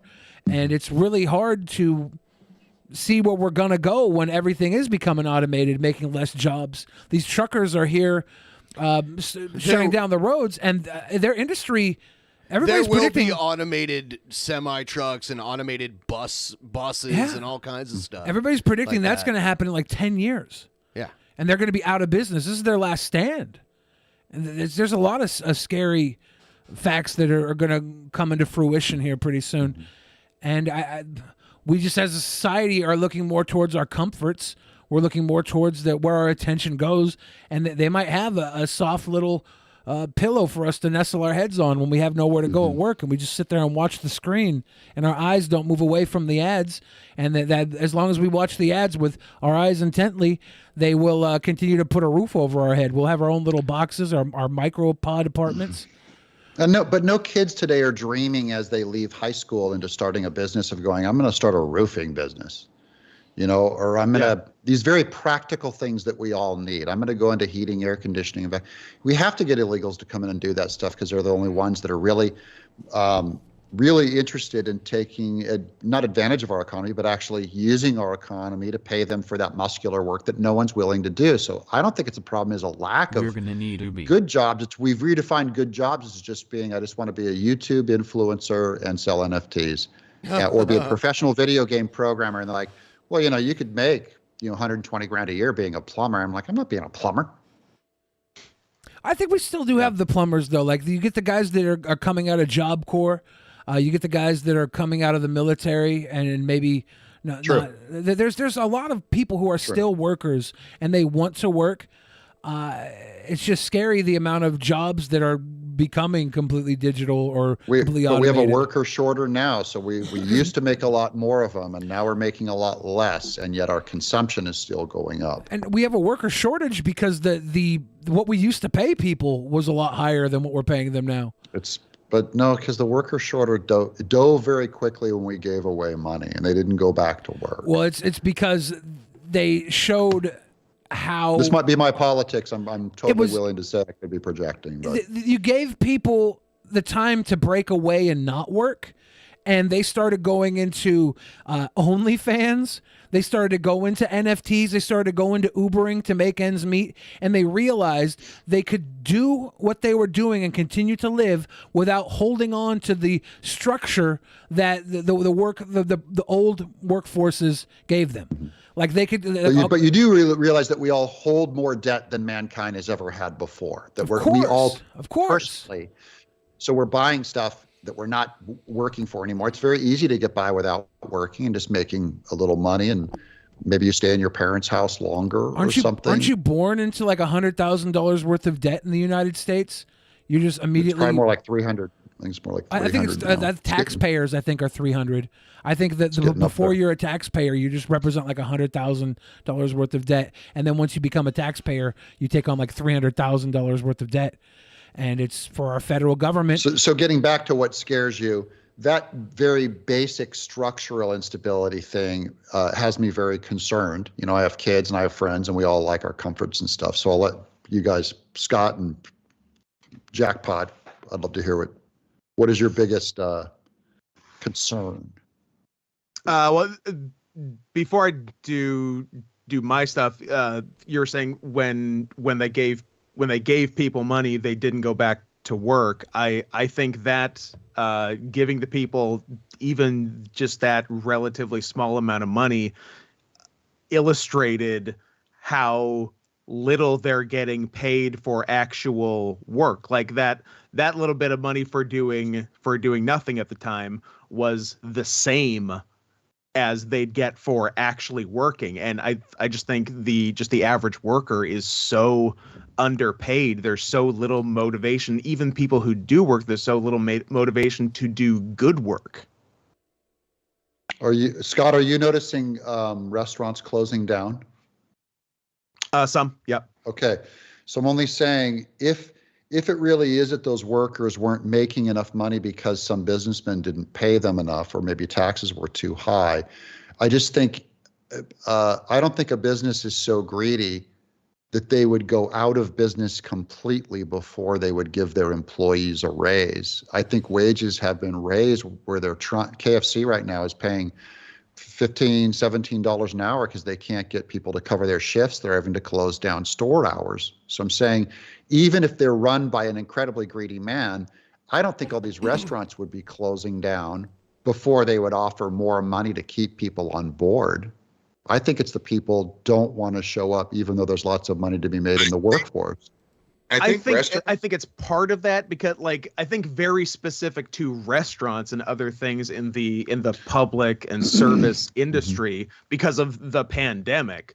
I think that's had an effect. But yeah, like obviously an owner isn't going to be so greedy as to choose folding over paying employees more. Yeah, that's not going to happen. But I think anything with any business that deals with groups of the public coming in is obviously a lot have gotten like pretty screwed by COVID. But I think in general, wages are relative to inflation. Wages are insanely low. I don't think. Well, after this last year of inflation going up another 7%, it just got worse because now your money buys even less. And like if you didn't get a 10% raise last year, you're now getting paid less. Yeah, with restaurants, you're looking at the rent is all going up across the board. The amount of people you can have in your establishment, most places, is cut in half, right?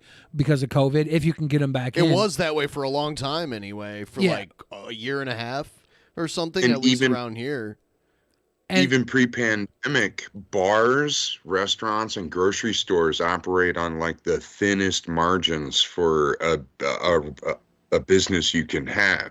So when you get a conflux of you can't fill as many seats as you thought you had, you got supply chain issues, you got people who can't come into work because they're sick, you got people who don't want to work, and they're just taking a beating because of that all over the board. And again, we got used to, over the last year and a half, ordering takeout, right?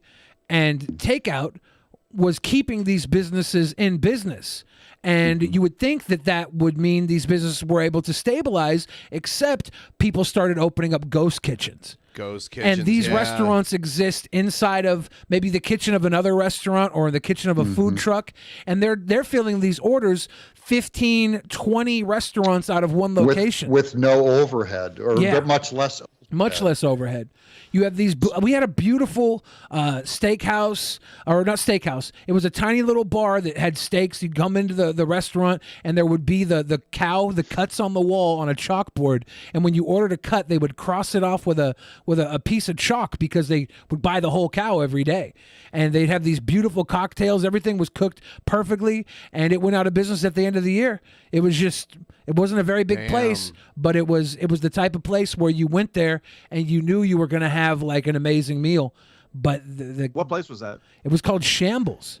And the guy that owned it was like the 6'7" ska looking, like very, very cool looking guy. They had the one of the walls was a bookcase that opened up to go back with like the. You said he was ska looking. He had like this. Yeah, like did he wear the hat? A little bit. I don't know. He seemed like carny folk, you know, but he was a good guy. Wait, like because he was so tall, he seemed like he had that style, you know. Okay. He had this. I don't want to say punk. I don't want to say ska. It was a mixture of all types of things. Anyway, he just looked like a worn soul. You know, he was a soul that had been around.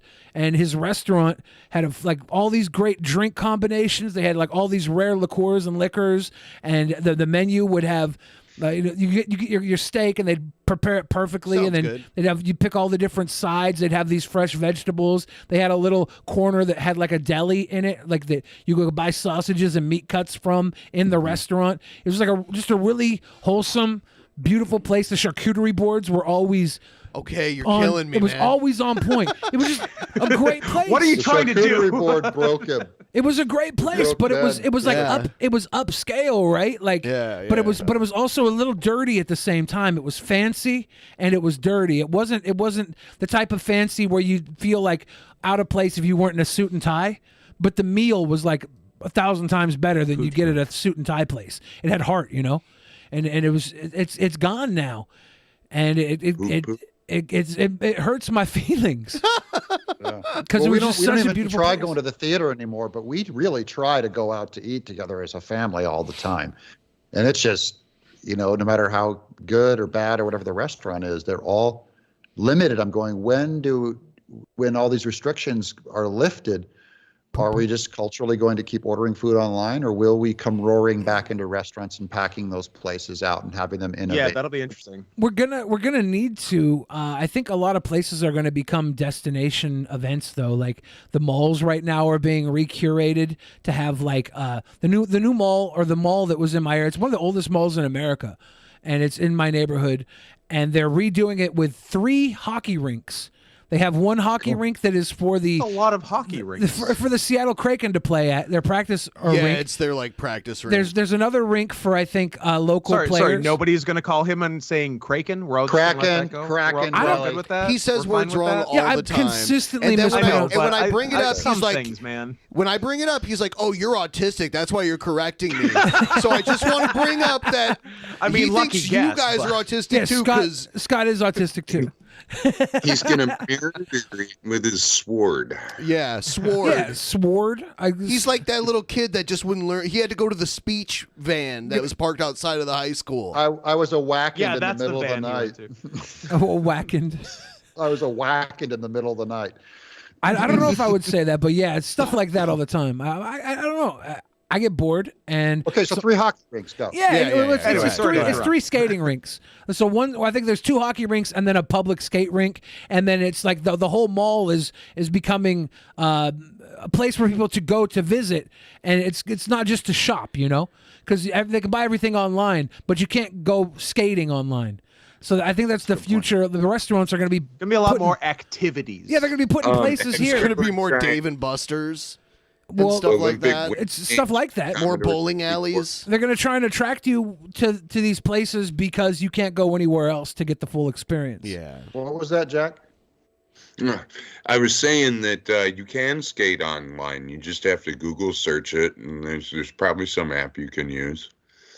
So it's probably not the same effect as put on your visor, put on your Oculus, and go play hockey and skate instead of the mall's going to close down because everyone's going to go. Stand in your living room looking like an idiot with your virtual stick. Wait, Mom, I'm in the middle of a fight. Let me take my gloves off.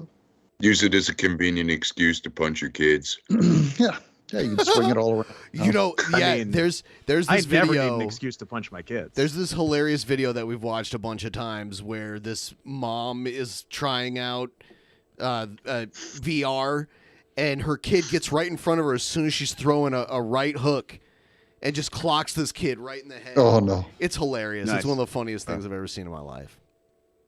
It's one of those ones that gets funnier every time you watch it. Yeah, it's kind of like that. Wing Shoe says, I like the one where someone walks in on a woman sucking dick in VR. That's like one of the funniest things I've ever seen. It's so good. You walk in on her. Look it up if you haven't seen it. Okay, I'll have to look at that one. Scott, Yeah, send it. it's very, very funny. Send it in my DMs. I'll see if I can find it. Wing of Shoe said, look to the mistreatment of Amazon can get fired for literally finding time to pee, and Walmart workers' pay is so low they're on food stamps. This, along with the chance of really climbing, is lower now. So that's Wing saying that it's not set up for the worker to have the same workplace. Because Amazon is one business that thrived when COVID happened. Their business went up like crazy. Yeah, they blew up. Yeah, they blew up. They were already huge. So that we have an Amazon grocery store here, like in Bellevue, Washington, where you go in and you scan your palm, and it knows who you are, and there's sensors all over the Freaky. There's sensors all over the ceiling that track your every movement while you're in there, and you bag your food while you shop. And it knows. How am I supposed to shoplift there? It knows if you put things back and everything, and then you just walk right out without having to check out or anything. Yeah, what happens if you shoplift there? They'd see you have to jump over the thing, thing that opens up, because it's like you know what I mean, like the thing that opens up like a turnstile or something. Kind of. They unleashed the Hellfire drones. It's like when you ride the subway somewhere and the gates open for you to get in and close. Yeah, it's a turnstile, something like that. Yeah. Stealing is huge in markets, right? Like that's a huge loss. So does this eliminate most stealing? I would like to see. You haven't been to the? No, the I feel kind of bad going there. Why? Just like it's like the future of automation and people losing their jobs. So it's like I want to because it's not a romantic comedy starring Owen Wilson and J-Lo. Tell me about it. And Sarah Silverman. When Sarah Silverman handed Owen Wilson that "Marry Me" sign, and he barely even knew who Jennifer Lopez's character was, and she said, "Yes, I will marry you." I was ready to go along for the entire ride. Okay, I'll tell you what. This place it reduces the size that the store needs to be by like at least 30%. And it cuts the time of having to shop for groceries in half because you don't have to check out. You just walk right out. It's so much better. By far superior. They should just have it everywhere. It dings your Amazon Prime or something. It dings your account. Yeah. Yep. There's going to be a day where this is going to be the norm, and I won't be able to flirt with the girl at the cash register, and I'm going to miss that. I hate it. I'm going to miss that. You'll be the boomer. When I was a kid. Yeah. She'll be happy. I mean, she'll be homeless. She'll have no job, but she'll be happy I'm not hitting on her. But, I mean... You know what, kids? They used to let us actually control our own cars, and I was the worst at it. Grandpa, everybody plays Pokemon Go while they drive now. I did it when it was dangerous. When I was a kid, we had these things called houses and shelters. Yeah. Yeah, those were the days. You just check into the mall at the end of the night, and they give you a pod to sleep in. Yeah. I'm just getting a giant blown Hemi and getting all the rebar welded on the front of my car ready for road wire. I'm just going to get road warriored up early. I'm just ready. Yeah. Get the ironic, the old airplane pilot, leather hat on, and get some goggles, get some football pads with nails in them. Yeah. Baseball bat. I'm ready. But like we're gonna learn so much from this trucker standoff. Are we? Well, I mean, as far as how to battle with that, like they're already like starting that by shutting down the roads, and we're gonna know because of this little test. They shut down the Ambassador Bridge. It's the bridge that connects Detroit to Windsor. It's like the most busy border crossing. Yeah. And we're going to learn from this how to best combat that. So by the time you got your car fitted out for Thunderdome, they're going to know exactly how to counter that. It's a great dream. I predict Trudeau is going to lose and continue to lose to the truckers. I'm not into truckers. It's hard to be on the principle that they're going to, not allow other people to move within a city, because your protest should not step on someone else's freedoms. But I'm totally for this civic disobedience. I'm totally in support of them, and I think they're going to get their way, and I think it's going to help Canada a lot, and I hope it spreads to the U.S. I hope all our truckers get up and just park their cars in front of everything and manipulate the government into what they want instead of voting. Be awesome. Well, voting is because I like truckers. Something's got to be better than voting. Yeah, voting's not working. No. My guy never wins. So what's the problem? Well, even if your guy wins, he's never really your guy, right? Like, yeah. As soon as he wins, he changes all of his values anyways. Yeah, that's for everybody. Like, your guy's never really your guy. At least with AOC, I'm simping for her. So I didn't expect any. I don't expect any more from her than I expect from Pokimane. You know what I'm saying?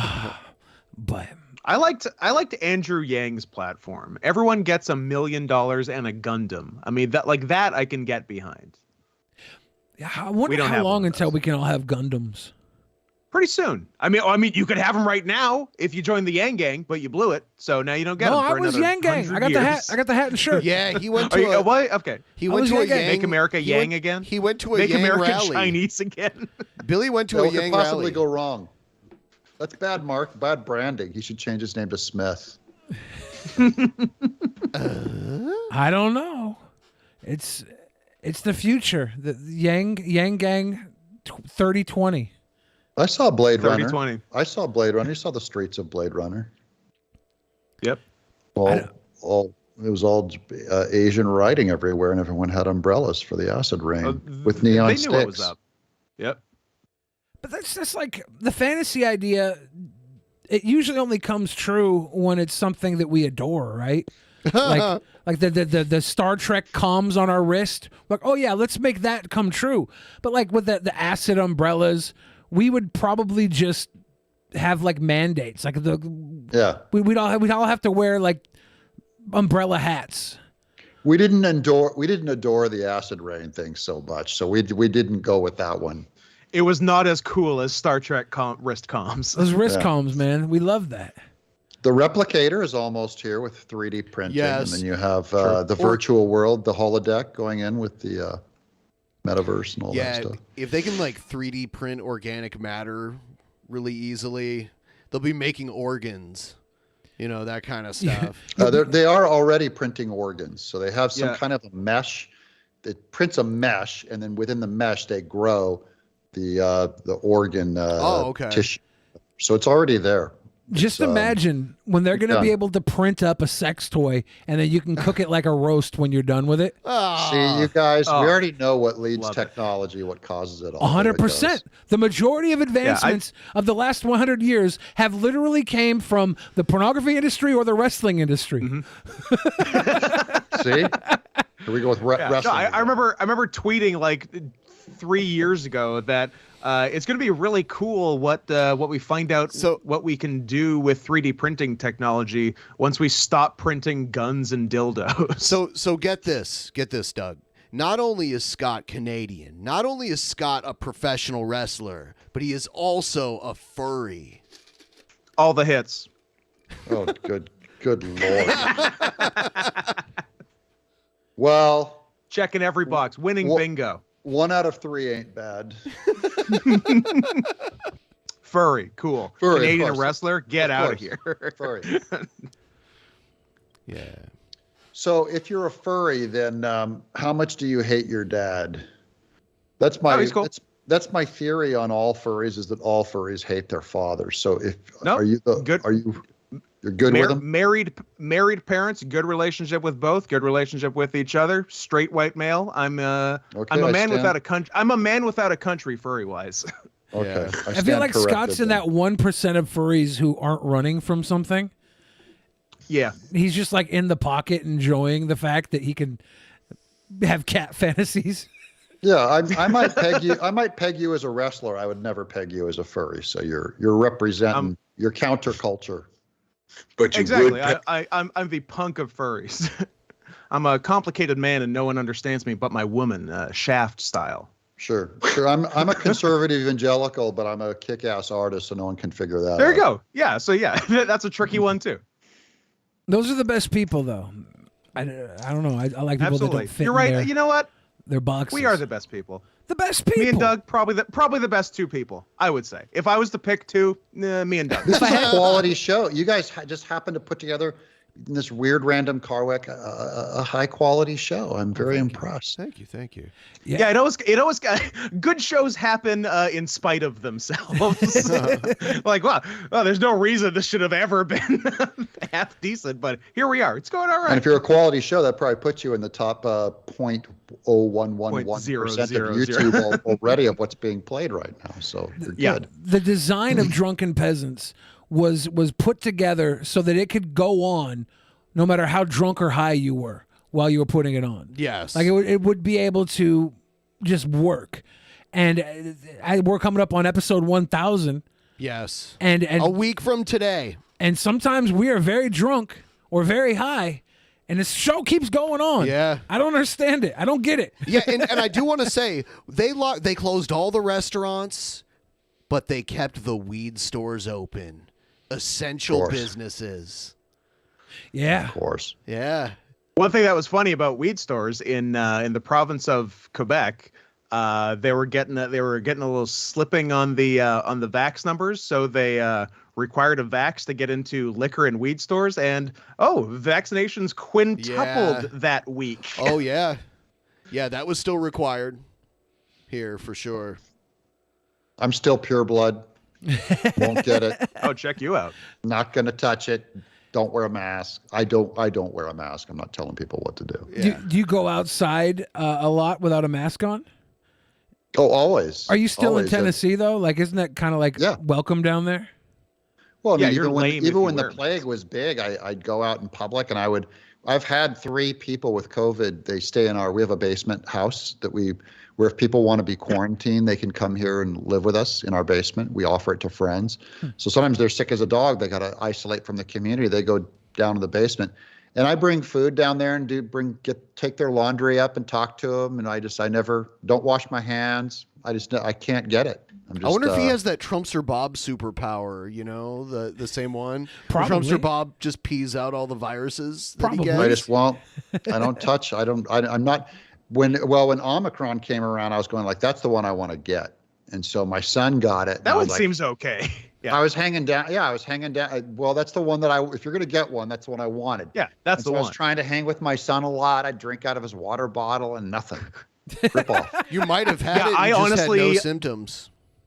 Yeah, I might have honestly kind of want to get it a long time ago and just been, it might already be doing its work. I mean, I just didn't know. I don't know. Yeah, I would actually love to get it because it makes border crossing a million times easier. You can cross the border for 6 months with no test to get back in. After you are positive and then 2 weeks later are negative. So that would make my life a million times easier. But I also like to be the guy that never got it. So I never got it as far as I know. Yeah, if we got I it, haven't we're been sick in symptomatic. 11 years. Yeah, I went to a hockey game. There was like 20,000 people at it during the Omicron surge. I thought I was going to get it then. I'm like, if I'm going to get it anywhere, it's going to be here. And then I went to a concert a couple days later at the same arena, and there was probably like 15,000 people there. And I thought I was like, well, I'll get it here for sure. And I just never got it. So I don't know.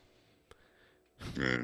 Well, after COVID took my kid's mom last year, we got we've all got our vaccines. We're all boosted, and we still wear masks everywhere too. My son, I promised him that, given the circumstances, as long as he wanted to wear a mask in public, I will too. Mm-hmm. So, even though I'm pretty much the only one downtown anymore who does it, it's trying to maintain solidarity. And what area are you in, Jack? Where are you at? We're up in Michigan, Detroit area. Mm-hmm. So, but like the school district's ending their mask mandate on the 28th, that has him worried, obviously. Well, he's allowed to still wear it. Oh, yeah. Yeah, it's just there isn't a mandate. Yeah, there's no mandate anymore. So the kids that he's already been watching fudging the rules and stuff, wearing it under their nose and tricks, they're definitely not going to be wearing it. So, well, he gets through day by day, and we'll handle it as it comes. I like wearing the mask. I do too. It's not a big deal. I don't mind wearing it during the winter because when it's really cold out, it helps keep my face warm. During the summer when it's really hot out, it bothers me to have my warm breath shot back in my face. I just like hiding from all my fans. Like when I go in a grocery all your store, fans, you don't want to get mobbed. No, I went to get gas last night and I didn't put the mask on because I wasn't going inside anywhere. I was just at the kiosk and a fan came up to me and was like, "Oh man, I haven't seen you for a while." And I was like, "Ooh, yeah, I see Joe in the live chat. Good to see you. Good to see you." Joe's in the live chat. Doug, are you 6'9"? 6'8". 6'8". Okay. Yeah. Joe is my roommate, and Joe and I have this thing where the taller somebody is, the more respect we have for them, which really sucks because Joe's an inch taller than I am. So you have to respect him more. I think he made that rule up when he found out he was taller than you. Just get a mohawk. So that would make Joe what, 5'7"? I'm not even sure. I'm not even sure if Joe made the rule up. I think Joe realized that I naturally respected people that were taller than me, so he brought it to my attention, saying that was the rule because he was an inch taller. And I was like, because he was taller. It's very convenient of him. Just get a giant bouffant hairdo. Just put your hair up in a giant. Ooh, I like that. Does that if that counts? I'll do it. I can do like a fro with my curls. Get that volume up there. That's. I wonder how I would feel about that because this is really a self-imposed thing. Like. I'm the one running around respecting tall people like an idiot. But you'd respect yourself. It's a self-respect thing. You got to get some height on your hair, Billy. It's because you hang it down so low that it's having a psychological effect on your self-image. I might have to start. I don't know. Was it Einstein that had the smart people hair? He had the big, tall, smart person hair. Yeah, Einstein invented smart people. Can you dunk a basketball? Smart people hair. Yeah, they look like lunatics. Like hair. That's smart people hair. Bob Ross, smart people hair. Art people hair. I would bet Doug could dunk a basketball. Phil Spector. I can't. I tried. Really? I tried. Huh. I tried. I got close once, maybe 20 years ago.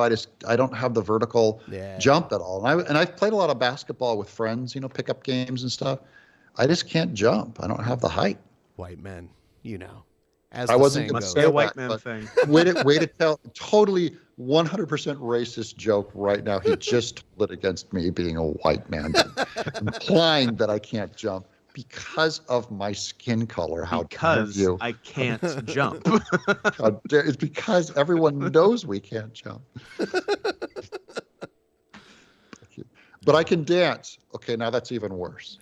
Yeah. I think that we live in a world where white people can do anything that any other colored person can do. Oh, now you're PBS. I'm going all PBS on us. Everyone, the skin. I'm sure. I'm sure the food's really good in England.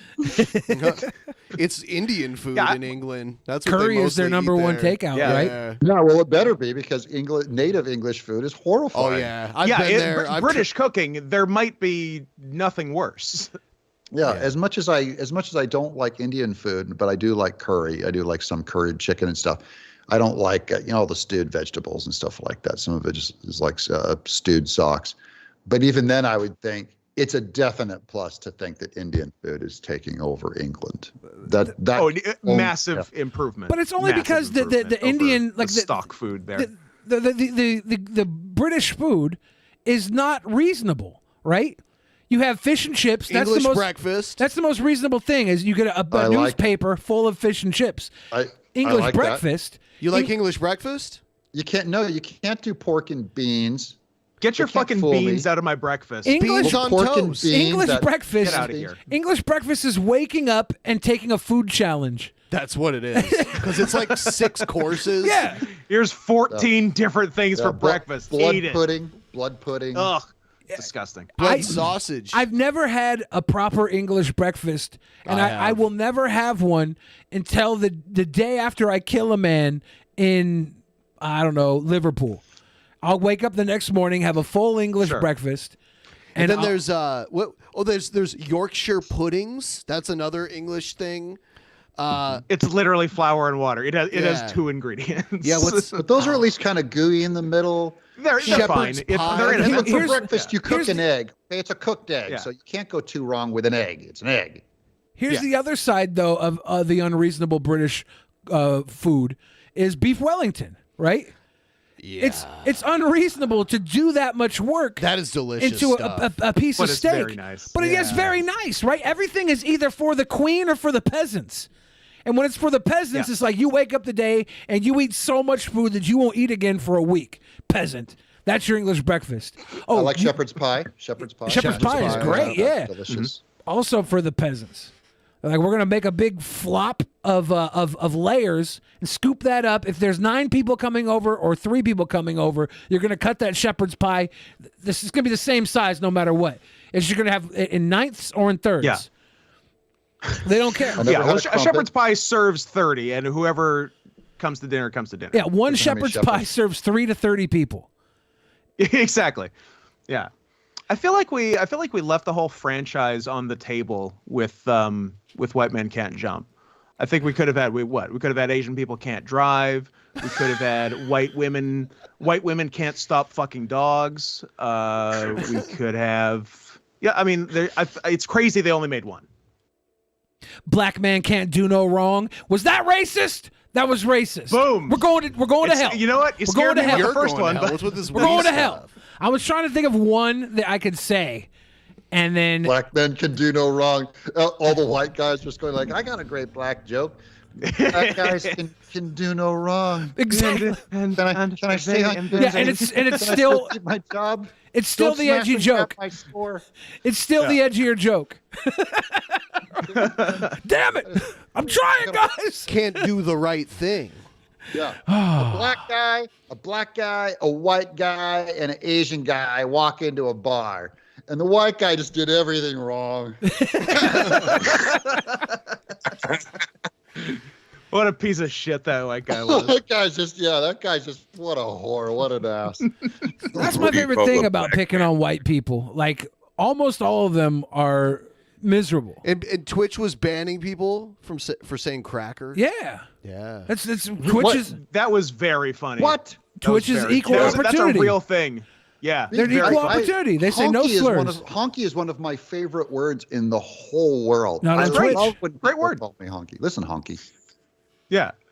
Because like I do Twitch stuff with another guy, like he runs it, but when he was like because I had no idea, because I don't keep up with things that are that stupid, and so it came up that like you can't say cracker. I'm like, oh yeah, sure, but I'm like, oh wait, you're serious? We can't say cracker? This is where we're at societally? Okay, cool. You can't. Stupid.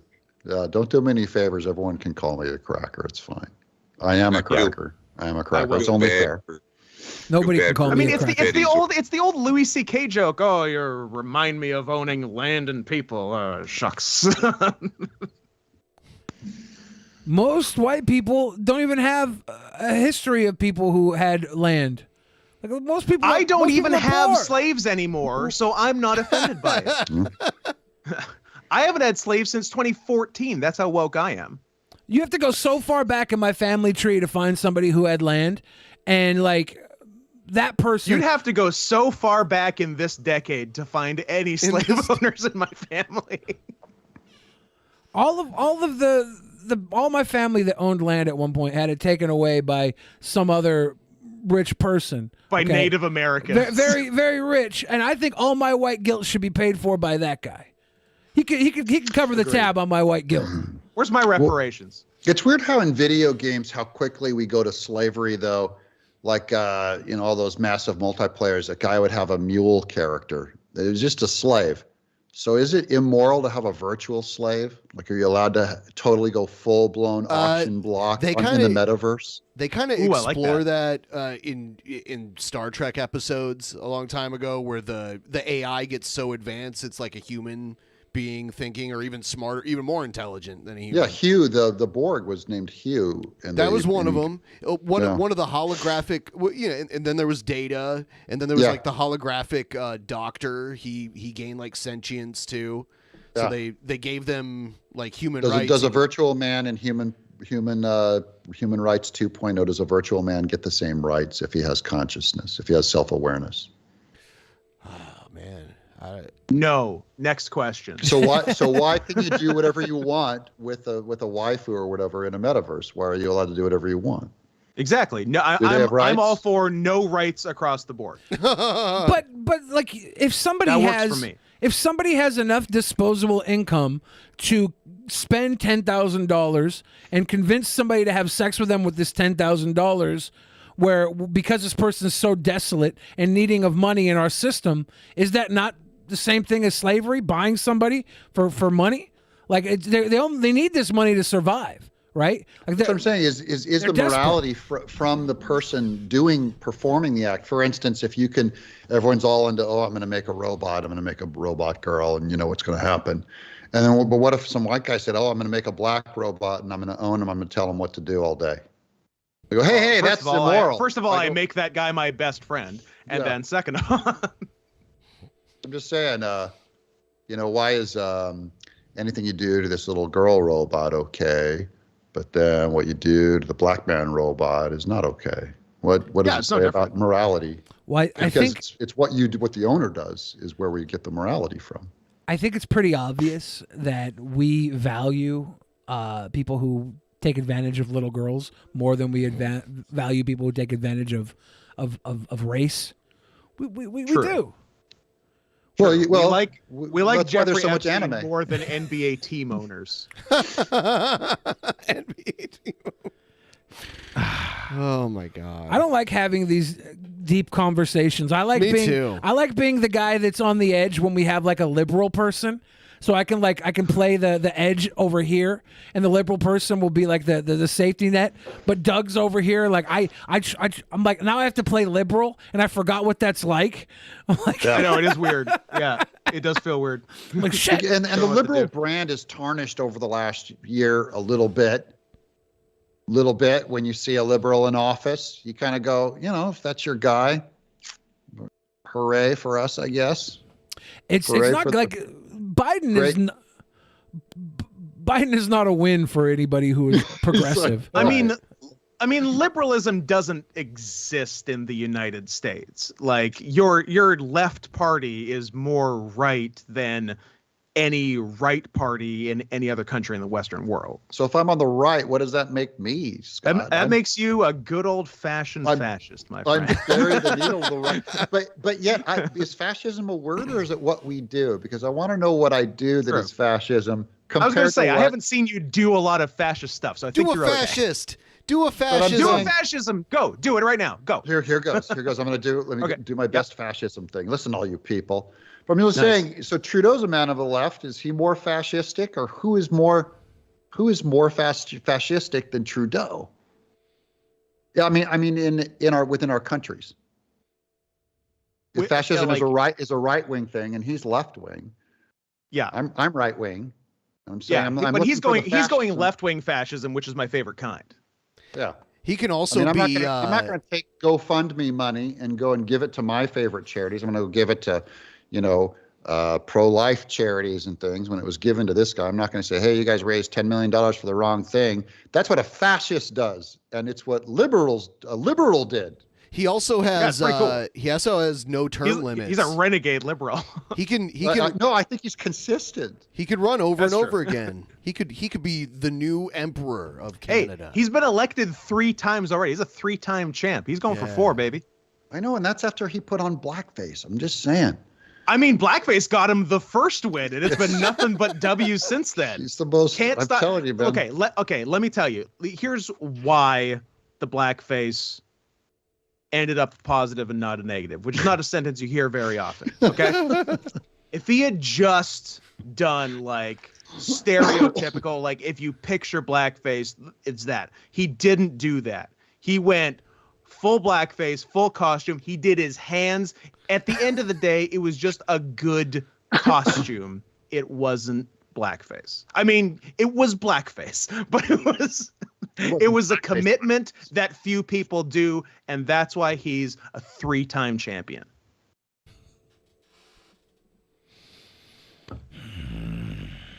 I have killed the show. No, you didn't. But you know what? These people deserve silence. I like the awkward silence too. All you people.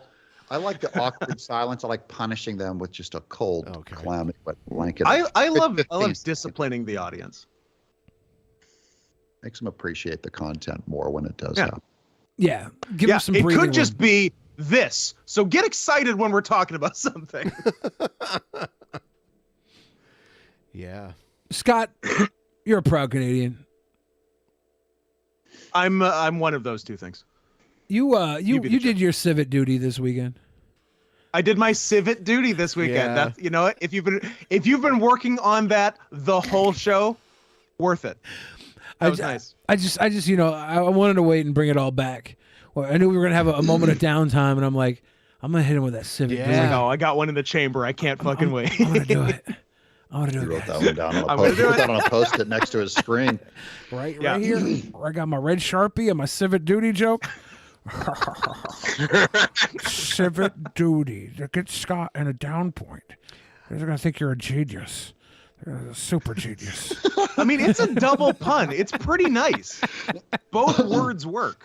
Oh, I didn't catch the duty part. Yeah, I know, right? I didn't civic catch that. duty. Civic 2 for duty. 2. Yeah. Guy's a master. Yeah, I just way better. wouldn't have wrote it down if it wasn't a double. I was going to say, if it was just a single pun, I don't need to write those yeah, down. I would have let Those that are one up float down, around. maybe. But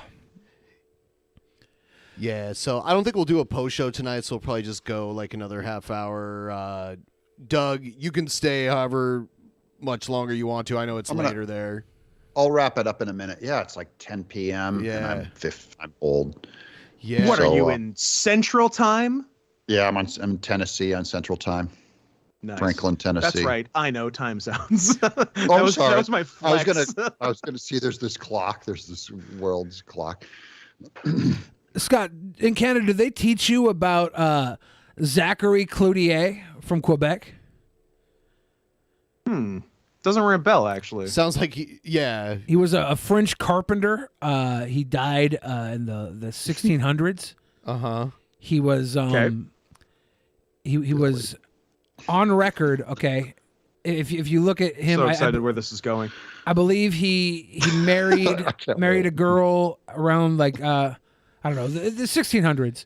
Their ancestry. We're going back. I don't think she was of age before at the time. His ancestry has like the bloodline of Justin Bieber, Jim Carrey, Trudeau. We got Nathan Oh, sick. He's Fillion. like the Genghis Khan of Canada. Yes, where, like, he's like the everyone Amy can- Jo everyone's Johnson. Genealogy. Amy can Jo trace back- Johnson. Oh, the Pink Ranger. Oh, I'm Avril sorry. Lavigne. Stop the presses. I heard Pink Ranger in there. Yeah, Alanis Morissette, Chris Pratt. Oh, she played God. Chris Pratt, Shania Twain, Megan Trainor, Alex Trebek. Was this kid created in a lab? This is like Adam and Eve. If you go back far enough, it's the Canadian Adam and Eve. This is the Canadian Adam and Eve, and they literally like Ricky Gervais, Ryan Gosling. They're all descendants. Celine Dion. All descendants of Zachary Cloutier and his child bride. Zachary Cloutier and his child bride. And this is like, he was, this was in Quebec at the time, which today is Quebec. This guy just. New France at the time. New France, exactly, yeah. He just funneled his sperm into basically everything we know and love. I think Madonna. Love it. Hillary Rodham Clinton. What? Yeah. They all came from the same. Everything we know and love. Everything we know and love. Everything Hillary we know Clinton, and love. The Pink Power Ranger. Hope she's got to run. She's got to be our next president. Get her in Okay, there. I would kill if Hillary ran again. If she could take a third L, I would be delighted. It needs to be Hillary versus Trump because we can only That'd be funny. recycle candidates. Yeah, that'd be very funny. That way, exactly half the people are completely pissed off. Is the only way you could do it. You got to do perfect. Hillary versus Trump, Hey, a perfect compromise leaves everyone unhappy. and then I'm happy. Hillary Trump 2024. Scott. Yo. I'm not done naming names. Angelina Jolie. Oh, pardon me. Jack Keep Kerouac. it going. Beyonce and Solange The Beat Knowles. Post? Brie Larson. Beyonce and Solange? Beyonce and Solange Knowles. Like this What if it is was only there one was a of them? Solange. Yeah. that's her sister. She has some good songs, actually. But Scott, what are you going to do as a Canadian to raise awareness to this bloodline? You should be learning about this in school. I should be learning. Unfortunately, I can't go within 500 yards of school, so that part's going to be difficult. But I think what I'm going to do is do full committal, even hands blackface, and then eventually become prime minister. And that way I can get the word out. That's a solid plan, sir. I see Thank no you. flaws. Yeah, I'm what a lot of people call the thinking man's intellectual. It is weird how much of the show went back to genetics, though, because you're making this, you're making this kind of comment that this bloodline has some power that is like Aryanism. That isn't genetic. Couldn't it just be luck? Could it just be? It's probably just luck, right? Like in the 1600s. No. There's good blood and there's bad blood, and this is good blood. If you had sex in Canada in the 1600s, there's a 50-50 chance you'd spur a bloodline. Right? Like most people were they were up there, they were not getting women. They were there. Either or. Yeah, they were strictly there to chop down trees or get pelts. They were pelting a tree. A lot of pelts. And if you it was big fur times then. Yeah, if you could put your hands on a woman and keep her there long enough to raise a family, like you're probably going to have Hillary Rodham Clinton and Drew Carey. You're probably going to get Carrey. a couple Ricky Gervaises Yeah, out of Ricky it. Gervais and Jim Carrey falling out of your line. It's got to happen, right? Yeah. There were 8 people in Canada. It had to play the start numbers. somewhere. Yeah. Yeah, everyone came from 8 people. It's a pretty small gene pool. Yeah. Of course, you're going to get William Shatner and who knows who else. William Shatner. James. I thought he for is. like the whole month of January that William Shatner was dead. Why did I think that? Because he went to the moon. He went to space. He not didn't to go the to the moon. moon. He went to space. Did he explode in space? Did they do Nope. the Challenger 2 and Shatner exploded the wrath on of takeoff? Bezos. But you were also suffering from the 1-2-3 punch of losing Betty White, Bob Saget, and Meatloaf all in one go. There you go. And Louis Anderson. And I was going to say, no billing for Louis Anderson there? Sad. Emmy winner. Got a Sidney Poitier. Sidney Poitier. He died. Norm Macdonald. Yeah, Norm Macdonald was a little before that little week of death. Boston. There's like a That 2-week string death. of But yeah, deaths, Norm. But there's another Canadian. Another Canadian. I'm trying to. I don't know. I was watching so much Norm Macdonald after he passed. Yeah, me Oh too. man, I love watching. I watch that over and over again. They kill me. Absolutely kill me. I never watched much of his podcast, but I watched like a good chunk like after he died. And like, oh man, there's some good fucking stuff. Anything with Bob Einstein, Super Dave, such good interactions. Yeah. So good. He's amazing. Bob's just like disgusted. There's at some everything movie Norm about does. him on, I think it's on HBO Max. About Bob Norm? Einstein. Oh, really? About Super Dave Super Dave. Osborne. Oh, interesting. That'd be interesting to I watch. would check that out. Because he had like a famous dad or something, right? He was famous. Yeah, Albert Einstein. Albert Einstein was his dad. No, there was something famous about his parentage. Well, yeah, his family is. Was it the founders of Einstein's Bagels? Yeah, could be. But his brother is is it Albert Brooks or who am I thinking of? It's someone. It is Albert Brooks. Yeah. Okay, yeah. Yeah, that might be what I'm thinking of. Yeah, and Just so right their after the dad is family. Mel Brooks. No. That's right. Foster Brooks. Yeah, not true. And Yeah, Foster Brooks. The drunk on Hollywood Squares. Albert Brooks is his brother, so like that's right there. You're looking at royalty. Bob Einstein, Super Dave, is just one of the funniest people. He's a character. He's respected. You know that he had a Saturday morning cartoon show back in the day. Yeah, that's right. Yeah, and he still wasn't the most talented member of his family. Yeah, that's wild. That's impressive. Albert Brooks is great. That Super Dave isn't the most important, the most talented Einstein. Yeah, I mean, of those Einsteins, maybe. There's another more talented Einstein like also. But Brett and Justin, though. Yeah, no, they're both very what about successful. the bagel shop, Einstein's Bagels? You're not gonna give them the credit they deserve. I'm not gonna give them. Where's their props? They're delicious. They make delicious. Yeah, you're not gonna give them props, Billy? No. Anti-Semitic. When it comes to Einstein's bagels, I wasn't gonna say it, but it's true. I knew it.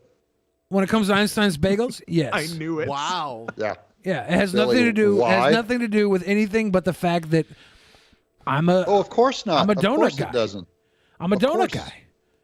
What are you? You're just judging. You're just judging the bagels. I'm just not a bagel guy. You don't have to choose between donuts and bagels. I choose to choose between donuts and bagels. Why? Like I said, I draw a line. How about you use a donut and a bagel? Billy just hates bagels for some strange reason. It's interesting. Well, he loves donuts and hates bagels. And even though lost. they're so similar. Look, I was a fat And kid. You know donuts how many were times? German. You know how many times I reached in a box for a donut and it turned out to be a bagel? That's hard on a fat kid. I'm like, oh, we got donuts. I'm like, oh, what is this? Where's the glaze? This donut is chewy and tastes like rubber. What is going on? Did somebody boil this donut? Yeah. What the fuck is this? Some asshole boiled all the glaze off this donut. And I don't like it. Fish in this. Yeah, and Einstein's bagels, they go like, we make 6 million bagels a month, and Billy's all, it's more like 6 million seems like a lot. 600,000. If you break it down, that seems almost impossible. It's probably 600,000. 600,000. How come none of the photos of the bagels are in color? Oh They had color technology. No. I'm just asking questions, guys. No. It's an impressive. It's an impressive amount of bagels, no matter how you look at it, guys. Scott didn't say it. Billy's implying. I'm just saying. I'm talking from Billy's point of view. I go to Epstein's bagels. I don't think that. You go to Epstein's bagels. Epstein's bagels. Oh my God. I like my I like my cream cheese aged 12 years. Yeah. And no more. 12 tops. All the baked goods, anything a day old is just thrown out. Yeah. No, they love day olds at Epstein's Bagels. I like everything on them. I like everything on my And everything bagel? Yeah, garlic, all the garlic and onion and all that stuff, and load it up with cream cheese and probably put some bacon on it is good. Yeah, that's good too. Do you do Matchbox card. the bacon, egg, and cheese? You ever get the bacon, egg, and cheese? Yeah. I have in fact, I make my own. Not make my own bagels. When I make my own bagel sandwiches at home, I toast them, and I put the cream cheese on there, and I put a bacon and egg on it too. And that is a good breakfast sandwich. Beautiful. Cream cheese, bacon, and egg. Maybe a little Tabasco too. Ooh. Better than a full English. In Seattle, they put cream cheese on hot dogs. Yeah, Seattle dog is cream cheese and green onions? Grilled onions. Or fried onions? They grill Grilled the onions. onions. They grill the Fried onions. onions, They okay. put cream cheese on the bun. They like heat the bun up so it's kind of toasted on the inside.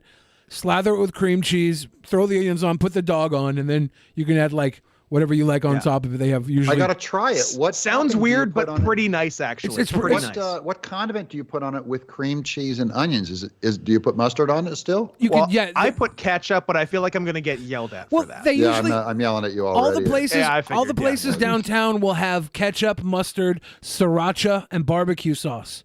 Like on a table. Yeah. So you can do whatever mixture you like. I would But do make sriracha. an assessment. Let's not be this whole beauty is relative to the individual thing. What is the correct Get condiment off the to put fence. on it? What do you put on? Well, Pick a lane. I just want to know what is the thing that you're supposed. Because I'm going to try it at home. I'm going to put cream cheese and I'm going to put a hot dog on it. Probably mustard. I don't want to do it wrong. Is mustard correct? You can do in Seattle. The base you need is the cream cheese and the grilled onions, and then you put it on the dog, and then you can add whatever you want to taste. A lot of people just go cream cheese, grilled onions, and that's it. Also, some people like don't go any more condiment than that. I don't know if this is everywhere, but every place I see Seattle dogs, they slice the dog too into 2 segments. Yeah, it helps them grill it because they have these It's sliced stands. long ways. They have the stands out on the street. It's called street meat, and they have the barbecue grills going, and it cooks quicker if they slice it down the middle. And then it cooks all the way through. Flip it, put it on the bun, load it with the stuff, and then add the little top on it. But it's the way to do it in Seattle. And when you're drunk, coming out of a club at 1 a.m. after a good rock and roll show, there's not much better you can get. Yeah, and they're right there waiting for you. They know. Yeah, a lot of people. They just slice it in the dog in half. They don't actually put something in that slice. Well, it's just sliced. Yeah, I think it's just for ease of cooking. In 2 pieces. Yeah, it helps them cook it all the way through quicker because they're usually got a big line of drunk people wanting to eat, so it just helps them get the process through. I think, and then when they put it in the bun, you usually slather the cream cheese on the bun itself that's been grilled down on the grill, and then you put the grilled onions in there, put the dog in there, and I'm gonna try that. I'm not going to try the Clamato drink that we talked about earlier. I am going to try the hot dog with the cream cheese. I'll do that. I'm a foodie. It's good. I'm a trash foodie. I like it. Got to grill those onions. Do you grill onions? Do you Yeah. Grill some onions, and then there you go. Always. Add some mustard. Add mustard. I used to I will do mustard. I used to do sriracha, and then before that I would do barbecue sauce. That was just me, but sriracha could be good. Yeah, I would go ketchup or sriracha or both. Yeah. I'm just trying to think of how mustard's going to work with cream cheese is all. Just kind of a strawberries and mustard doesn't really dance well, seems like. Yeah. But we'll try. I mean, you could try it plain. You could try it no condiment, and then once you've got the flavor profile of your dog bun cream cheese onions, then you can mix and match from there. See, because onions are powerful. They are good. Yeah. So they can carry the weight. Joe in the chat, my roommate Joe, my buddy pal Joe, he says Doug is the type of guy who has already thought about which 5 people, living or dead, he'd have to dinner, and Billy has thought about what they'd all eat. I think that's true. Probably something from Shambles. Yeah, Joe took me to Shambles for the first time, and I like the way he described it in my head. I thought it sounded like too fancy, Like I was like, I don't want to go to some fancy pants charcuterie meat place. I don't. And when I walked into it, I immediately realized that I had been missing out on a little piece of heaven. Yeah. Okay, mandatory items on the charcuterie board. There's prosciutto, right? Oh no, sopressata. Cheeses. Sopressata. If you're making it like you can go with the mandatory items, but this place, when you go into it, they're getting rare meats, cheeses. You have no idea. There's gonna be nuts. There's gonna be like what are we talking? Bison carpaccio. This is garlic jam. Yeah, the different types of jams and mustards are gonna be and every week or every month maybe they really change it up. Could be every week though. It depends on what they get in. And you go in, and from month to month, you're not going to know what's coming out on that board at all. It's going to 100% flip. It's very. It was like a vacation in a charcuterie board. I'm a little mad that charcuterie took off as a word because it's impossible to spell, hard to say, and I can't believe it became a thing. I'm like, why can't it just be a meat and cheese and cracker board? It succeeded in spite of itself. I'm going. It doesn't make deja vu. I get. Hors d'oeuvres, that crossed a line too, but charcuterie. I would argue hors d'oeuvres is way harder to spell than charcuterie. I couldn't even take a crack at any of it. In France, the menu isn't the same thing as like they mean something different. Like menu and la carte mean like something different, and then there's entree. There is like your starter. Oh, that'll fuck you up. Yeah. Entree in France is the starter. It's not the main course. What would you like for your entree? Yeah. It's weird. Some gazpacho, please. I've read the word hors d'oeuvres typed in our chat, and I still don't know if that's the right way to spell it. It's bothering Where me. is it in the chat? I will confirm because I'm Dr. Zayas. Very close. That's not fair. Very He's got a close, genetic- Dr. Zayas, but incorrect. It is HORSD'Oeuvre, I do believe. What? Yes. Yep. Fake words. Fake Don't words. fake word. Charcuterie doesn't seem that weird to me. Inefficient. Charcuterie, it's just like char. It's fairly cut, phonetic. Uri, like charcuterie. It makes way more sense to me than hors d'oeuvres or gonorrhea. Hors d'oeuvres is a tough one. I'm saying food board. Call it a food board. You want a food board? Food board, please. I'm board. actually shocked that America did not just co-opt the charcuterie and make it food board. And then force as a everyone else standard. to use it everywhere? Yeah. Very surprised that didn't happen, honestly. Food board. I always called them adult Lunchables. Nice. Oh, I like that too. That's very cool. Snobby. Yeah, Snobby snob Lunchables. Snobbables. I like I believe Lunchables. That's how you knew I was white trash. Because, like, to me, that was my go-to. Cracker. Yeah. But if you would have just given me crackers and cheese and meat and told me to be happy as a kid, I would have thrown the middle fingers up. I'd have gone Stone Cold Steve Austin on you.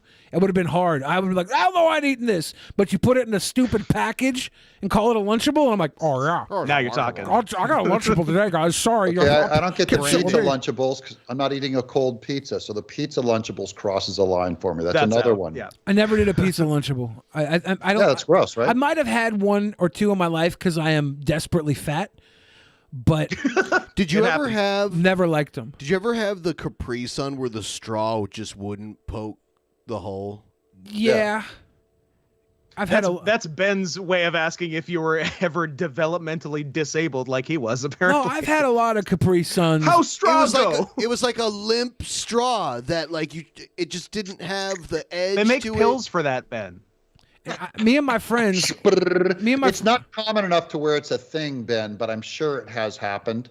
Okay. So I can stretch and find a point of connection. Me and my friends found a way around that. It's very kind of you. Just turn the thing upside down and stab it in the bottom of the Capri Sun. You can never set it down again. Oh, but that shotgun. punctures right through. Yeah, you shotgun that Capri Sun, man. It's donezo. You you can never set it down. Like once you put it at the bottom, it's go time. But it always punctures the bottom. Or at least First time I saw a Capri Sun, it is true. When I saw that straw go in, I'm going, there's no way that all that liquid isn't going to come out if you set it down. You know, I didn't understand how vacuums worked, even though I was a functional adult. I'm just going like, that seems like a really bad idea. That product's a bad idea. They should go back to the box. I have a Capri Sun story that is the dumbest Capri Sun story of all time. Dumber than mine? Nice. Yeah. Oh yeah.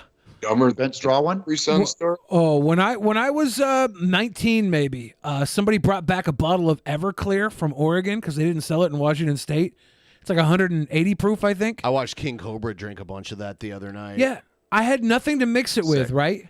So I thought I could take a swig of like a mouthful of Everclear. It's like drinking gasoline. But my idea was I could blow fire. I could spit it into the straw of the Capri Sun.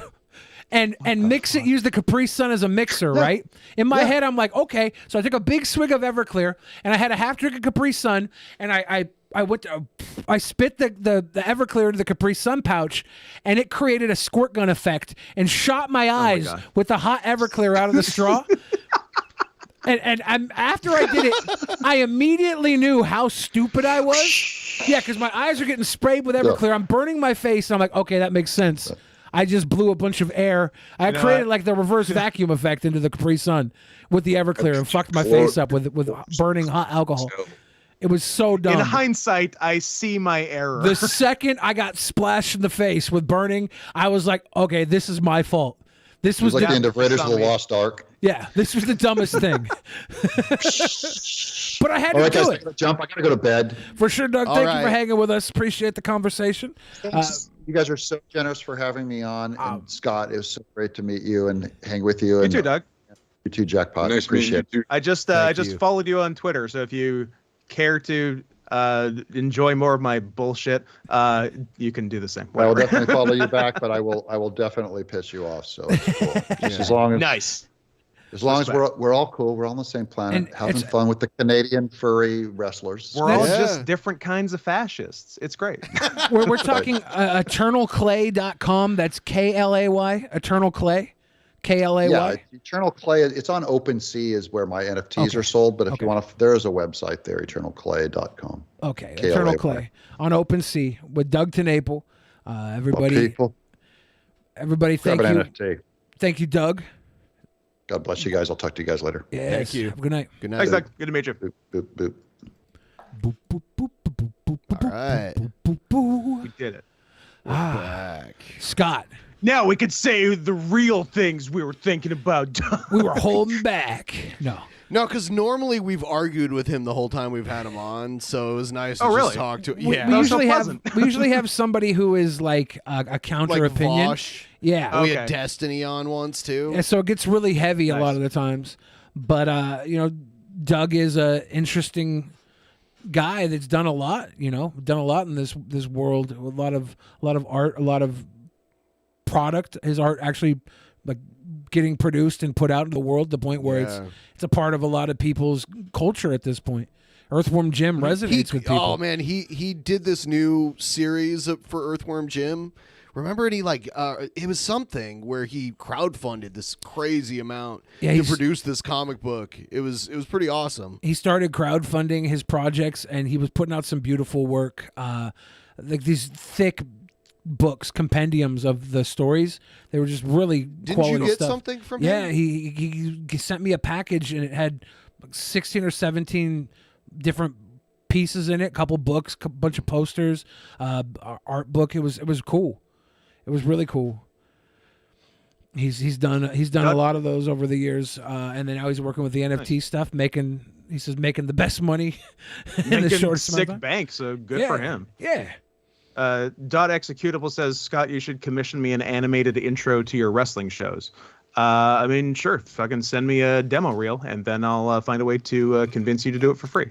So let's do it. Let's do it, friend. You've got me on Twitter, don't you? And by free, he means in exchange for civic the same duty. way I got the fancy coffee on Saturday. Exactly. You're all That's sick. crazy. I need some civet coffee in my life. Yeah, the Bigfoot Bill book. Yeah, Bigfoot Bill. Yeah, Doug puts together good products and it has good quality work.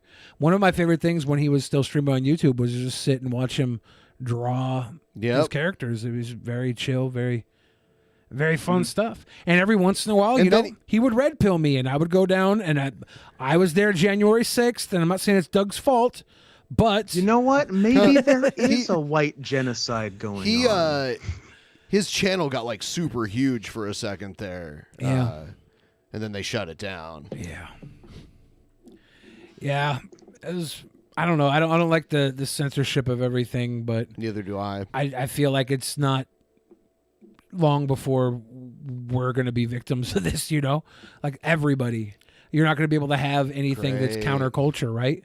I don't know. I don't feel like you're going to have counterculture online. It seems the way. That's why supporting us on Patreon is a great idea. The ultimate act of counterculture. Yeah. Get you a minute. Oh, that's addition, but Patreon was around when YouTube pulled the ads by and large. It was a great help to a lot of people who had built that up, that had the foresight to kind of build that up. Because YouTube, they cut so many ads back in the day that it totally changed the nature of how the business works. Then people switched to things like Patreon and live donations and that kind of stuff, because the ads weren't paying anymore. Mm-hmm. Rebellion is a permanent fixture to civilization.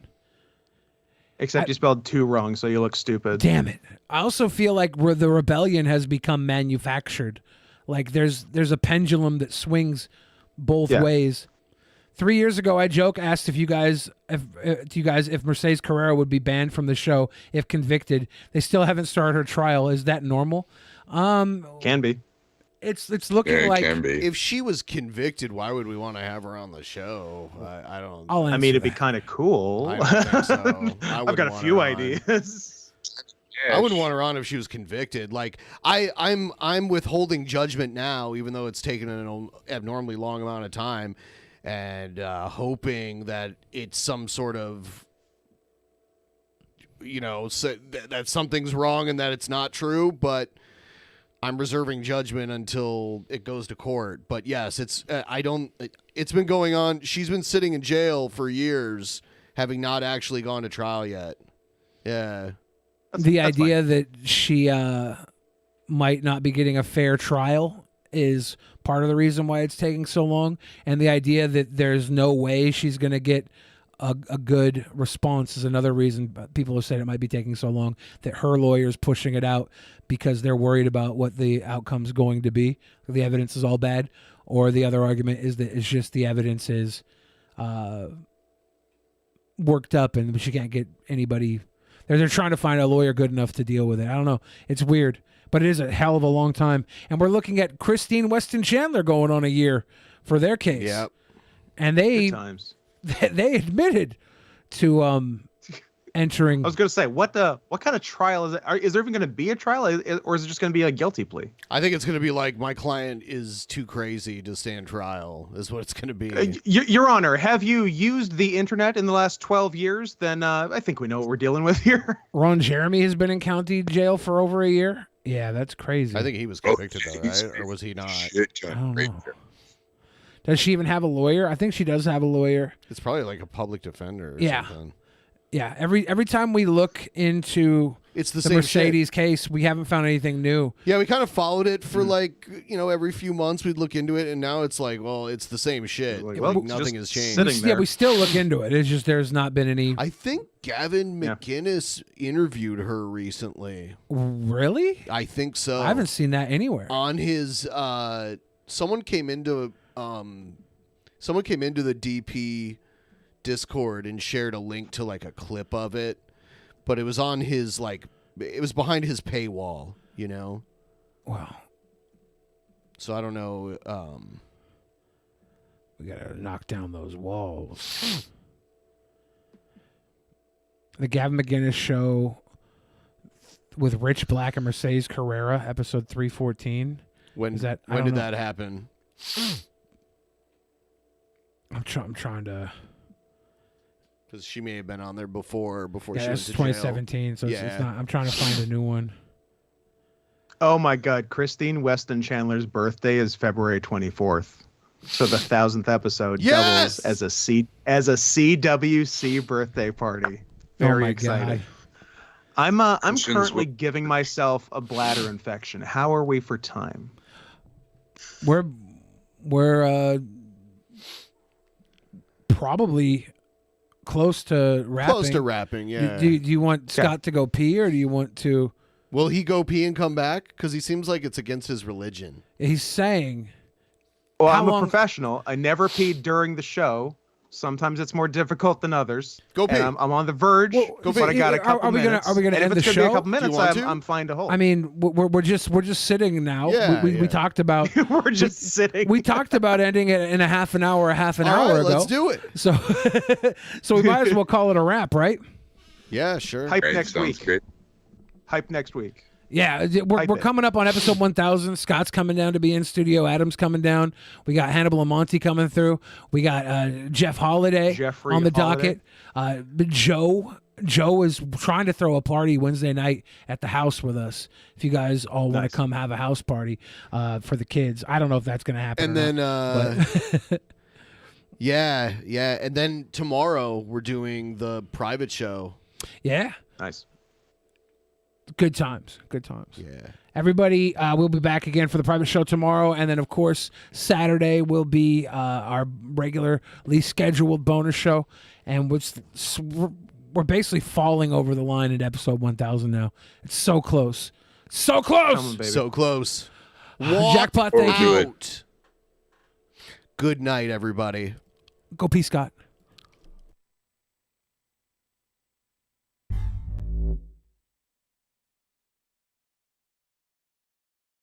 In the beginning, there was nothing. And then there was the Drunken Peasants Podcast. Drunken Peasants. Drunken Peasants. Drunken Peasants. Drunken Peasants. From the strangest corners of the internet, gonna get TP'd by Billy and Ben. You know where you can find them at. Get ready, cause they're gonna kick your... Drunken Peasants. Drunken Peasants. Drunken Peasants. Drunken Peasants.